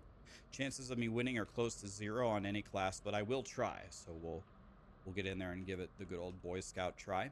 But yeah, I'm going to keep powering up this guy and see how crazy I can get him, and maybe if you guys are interested, I'll show you some footage of me maybe doing like juiced T17 maps even. I've cleared a couple T17s, so I killed all the bosses, so I might go for the Uber bosses as well. If you guys would be interested in seeing that, let me know, and I'll post content. Otherwise, Last Epoch had an amazing announcement. Can't wait to learn more about that.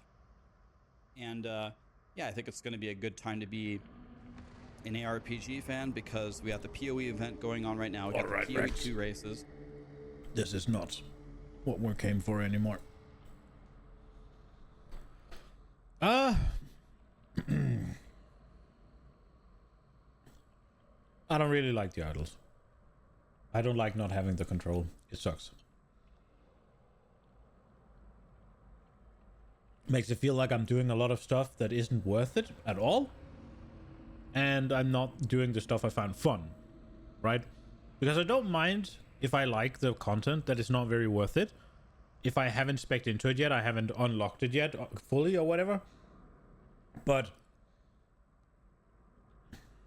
right now I'm doing events and things that I don't really like say Ultimatum. And I'm also not getting fucking any rewards from Ultimatum. So it's like double whammy.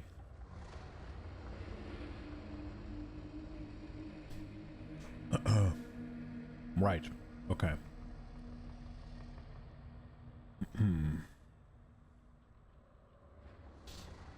Let's see. Does anybody have some more? Anybody has some more? Jesus, Legacy of Phrecia.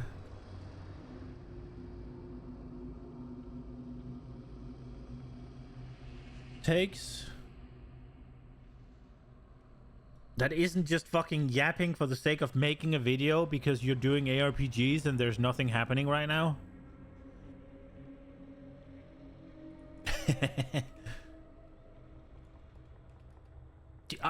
I guess that's a that seems like it's a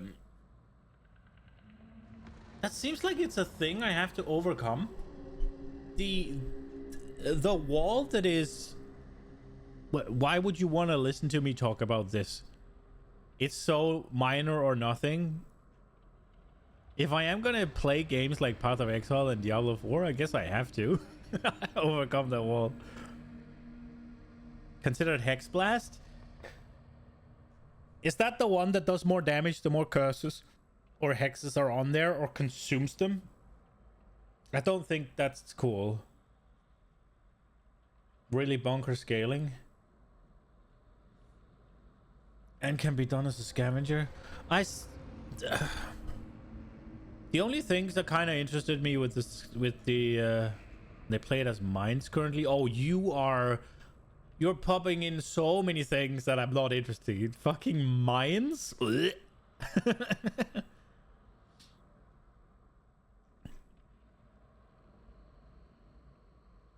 Oh, Crip has a video. Let's go, Crip.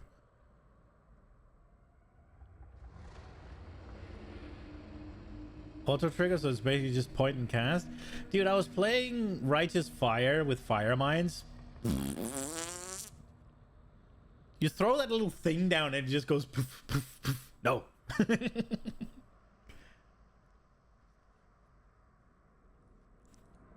Hey guys, how's it going? Criparian here. Today I want to do a video about the Path of Exile 1. See, right now, Othil, you're making the same mistake that Sovi always makes. I don't really care about the damage as much as I care about the playstyle and the visuals, right? Whenever a class is good, Sovi is like, I should play this, just fucking, yeah, so I don't, if it's just...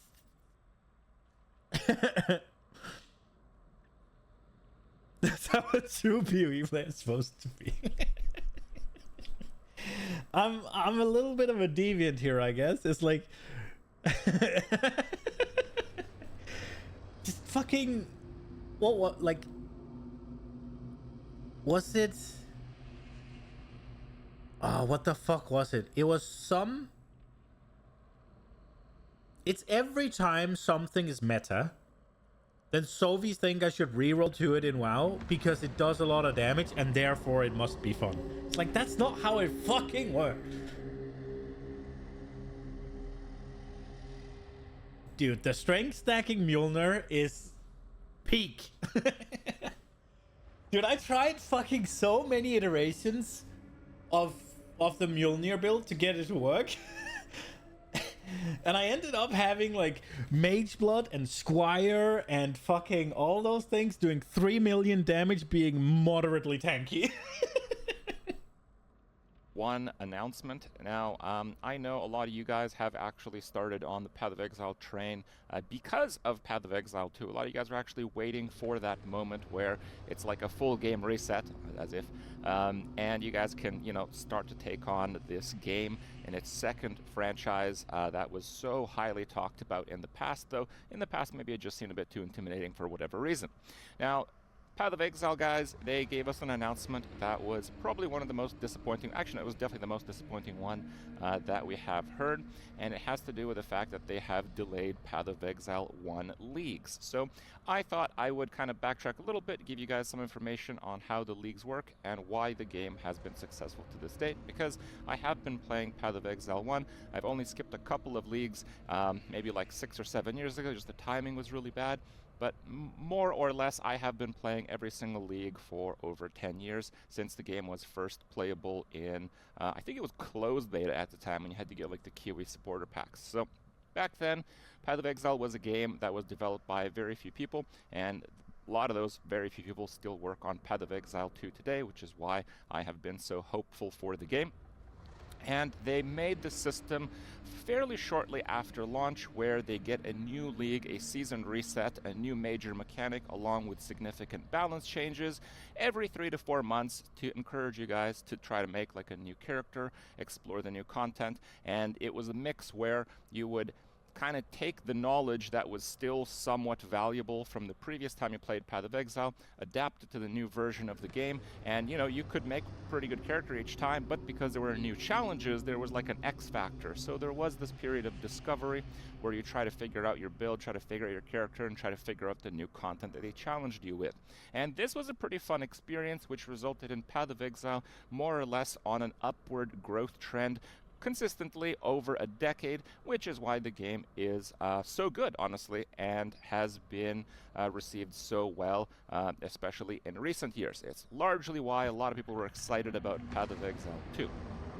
So the announcement that we got yesterday was that Path of Exile 1, its league, will be further delayed, and further delayed by a lot.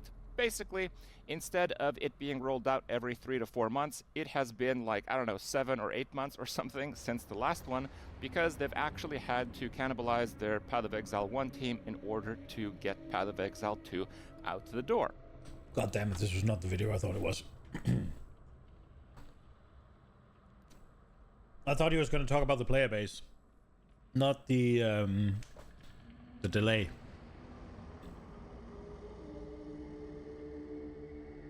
Oh.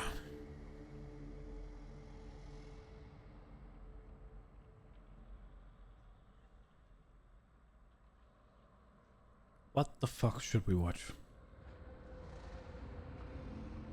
I'm so not interested in different controversies. It's like, I don't care. I guess I could find some random drama, and I just don't care.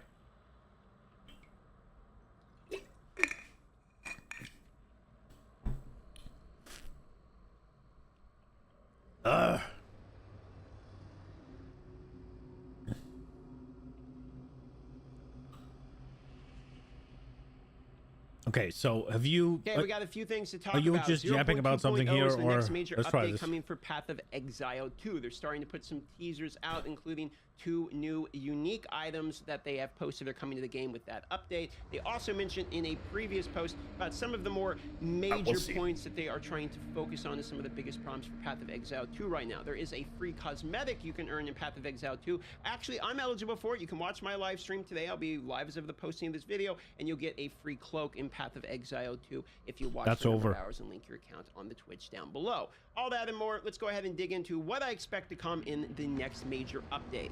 Okay, first things first, they showed 2 new unique items on Twitter. Last night they just put these out there, and the first one's kind of... That helmet is fucking cool. 2-handed axes in one hand, bro? That's so cool.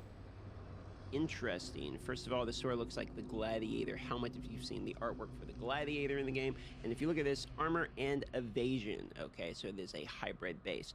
Now it has increased armor evasion, accuracy rating, life regen, can't use chest armor, which is a absolutely enormous negative. And the reason it has that is it has a pretty good benefit of you can wield two-handed axes, maces, and swords in one hand. And it looks a little bit like the Gladiator helmet from the Gladiator Ascendancy from PoE 1, which is not in Path of Exile 2 yet. And he doesn't wear a chest plate in that Ascendancy either. Or at least not visually on, the image of the Ascendancy. Now, one of the things they stated is not only are 6 new classes still coming to the game with 6 new, weapon types, but also there are 6 new Ascendancies coming for the classes we already have. There's supposed to be 3 total Ascendancies for every class, 12 total classes, 36 total Ascendancies. So that means Warrior, Ranger, Sorceress, Monk, all of the original classes still have another Ascendancy coming. Have they announced that the 6 new classes are coming? Is that announced? Is that confirmed? I don't feel like I've seen that, but I was away for a bit when all this was happening because my PC died. And this could be tied to the Gladiator. So maybe it's a tease that a Gladiator Ascendancy is coming to the Warrior, perhaps, or maybe it's part of the Duelist, or maybe it's not a tease at all and it's just a helmet. Now, the next one's kind of interesting. We have a higher physical damage unique mace with only a level 65 requirement. So this isn't too bad of a mace just in terms of a physical damage output. Here you can see it's 325, 488 before quality or sockets. But then it has 10% reduced attack speed. Okay, so again, we're kind of doing the reduced attack speed on something that's already slow. But it has some cool other passives. 10% to all LE res is all right. 50% increased mana regen is okay. But then you have gain a random shrine buff every 10 seconds is actually pretty cool, especially if, you know, buff duration will increase this buff length, and then it doesn't you know, account for the fact that it's every 10. Maybe you can get it over 10 seconds so you can start stacking these. This one's actually kind of interesting. And maybe if you pair this with the helmet where you can wear multiple of these things, then you're basically getting 20 all res and you're getting 20% admittedly reduced attack speed. But then you're also getting 2 random shrine buffs, maybe that pop up every 10 seconds. So kind of interesting uniques. Now, if I go full warrior copium, what does this mean to me? Mesa, they're teasing new warrior ascendancy, the gladiator, the duelist, and they're also teasing mace rework, but, you know, probably not. Because we're going into, you know, once 0.2 comes out, you know, over 3 months into the game, I would expect to see something major coming out with this update. We'll be looking at something like, you know, a new class at a minimum. You have to keep in mind, we're 3.5 months, 6 to 12 month release date, 6 new classes. That means we need basically a new class every 2 months. So we would want like 1.5 classes effectively, or some new ascendancies for the base classes that we have, plus a new class, a new weapon type, to stick to sort of that 1 year timeline that was originally stated. Now, that's just on the content side of things. I actually have a whole list of things I would really love to see. I posted this a while back on Twitter. These are some of the things I would love to see in some of the next major updates. I think additional crafting systems. I put this right at the top. I think this is one of the things that Path of Exile 2 actually really needs. I understand there was this concept of we want loot that you are actually using to be acquired basically on the floor, that you can get a drop that can be really good and doesn't require you to learn, you know, 50 different systems about the game. Here's a take. The first... Jesus. Alright, the take. The first update or whatever release they did of PoE 2 had 6 classes with 2 ascendancies. So 12, right? There is 1 ascendancy for each of those 6 remaining, so 6. And there are 6 classes with 3 ascendancies remaining, so 18. So 24, right? What if they did? This time around, they do all the 6 remaining, and then 2 classes with all 6, with all 3 ascendancies, right? So that's 12 again, added in. And then the next time, they do the remaining 4 classes with their 3 ascendancies, being 12 again. Quick maths. However, go back and you play Path of Exile 1, even Diablo 4. Both of these games have, you know, significantly better crafting systems. Like basically any other game, Last Epoch has some sort of crafting system. And in Path of Exile 2, it's basically just gambling. I mean, you're just going to Chaos Orb something. I mean, let me put it this way. Did you just say that Diablo 4 has better crafting than PoE 2? Good item that dropped on the floor. Is that what he said? 4 affixes, maybe 5 affixes. 3 of those affixes are pretty good. 1 or 2 of them have a chance to be Chaos Orb. So you're like 1 out of 3, and if you exalt it, maybe you got a bad stat, so now you're 3 and 3, you know, 3 of them. It's a coin flip, basically, that you could hit something and make the item effectively better. And you could say, well, DM, well, how about omens? You could go out there and you could get one of the omens that makes it where it forces on the suffix or a prefix. So let's just say that all of the suffixes are bad and all the prefixes are easy, just to make, or perfect, just to make the conversation easier, okay? Those omens are not only massively expensive and quite rare, they basically don't exist in the game. And then that, let's not even forget, if you're talking about early game in Path of Exile 2, it's not worth it to invest into an item like that. Like if you get an item at level 50 that's quite good in the manner I'm talking about, there's no reason to invest a late game amount of currency. In fact, you probably don't even have remotely that much currency to get 1 omen to gamble. Do you think his tongue is a little bit too big for his mouth?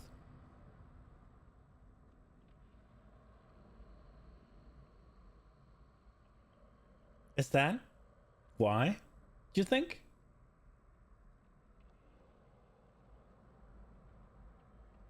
I didn't really catch a lot of what he was saying because I got distracted. Oh, right, we're watching the support gems. Let's see them. Okay, so support gems. We looked at this one already. I mean, I know it. I just thought about it. I didn't mean to. It wasn't to throw shade or anything. I just thought about it. Because he has a very distinct problem with his speech. And it just looks and sounds a little bit like there's too much tongue for the amount of mouth he has available.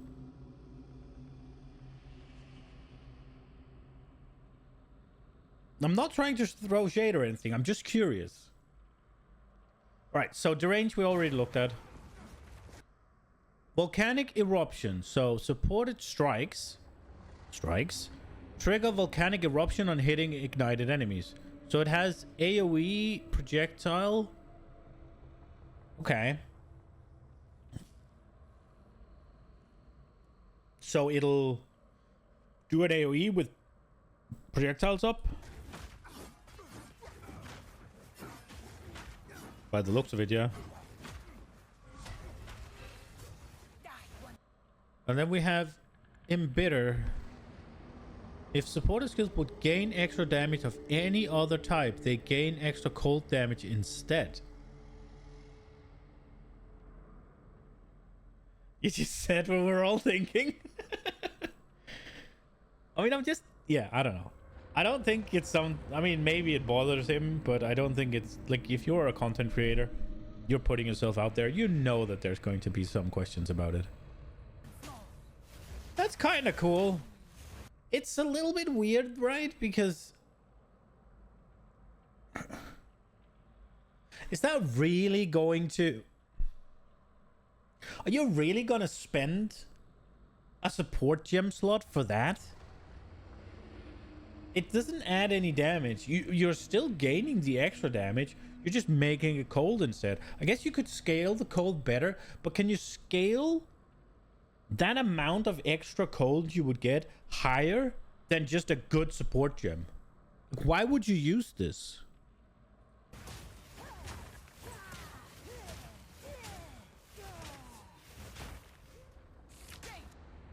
Concoct. 20% of your maximum life flash charges on use. 2% more magnitude of bleeding they inflict per life flash charge consumed. I don't like those things where they take your fucking flasks and stuff. But then again, I don't care about bleed, so... Commiserate. Ailments inflicted by supporter skills have 30% increased magnitude if you are afflicted with that ailment when inflicting it. Okay, when inflicting an ailment with supporter skills, remove that ailment from yourself.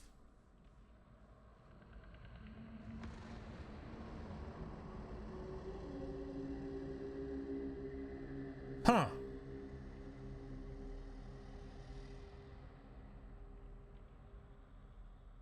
So that is kind of pseudo immunity to ailments.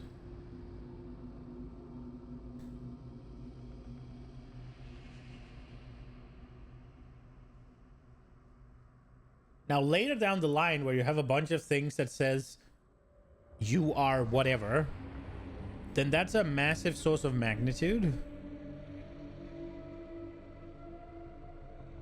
This one can get interesting. There's going to be a build that uses this to do something other than just like some weird ailment immunity.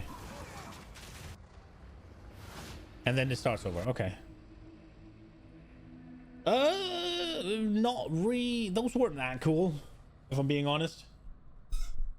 They weren't really that exciting at all. Okay. Right. Is there anything I'm interested in? doing here?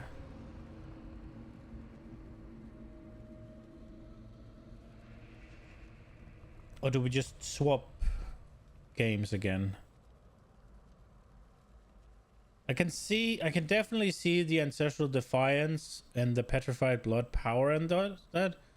But it's just a little bit like, ugh. Your entire ascendancy is defense? Bro, that sounds so fucking boring. This is 1. I think I want to play 2. I think we're swapping games. Yeah, let's swap over. Let's swap over. I did make a decent amount of currency today. I made 2 divines and like, I don't know, 60 chaos or something. So being logged on did something.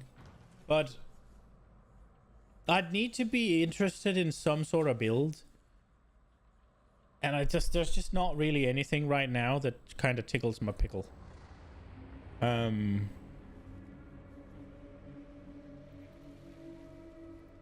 Yeah. If I were gonna do anything, it would probably be the fishing rod thing. Just for the memes. I do have the surfboard. Where is it that you picked that one? Yeah, there. I have the wave rider, so you could do some memes with that. But for now, we're going to say goodbye for today to PoE 1. Or goodbye for now to PoE 1.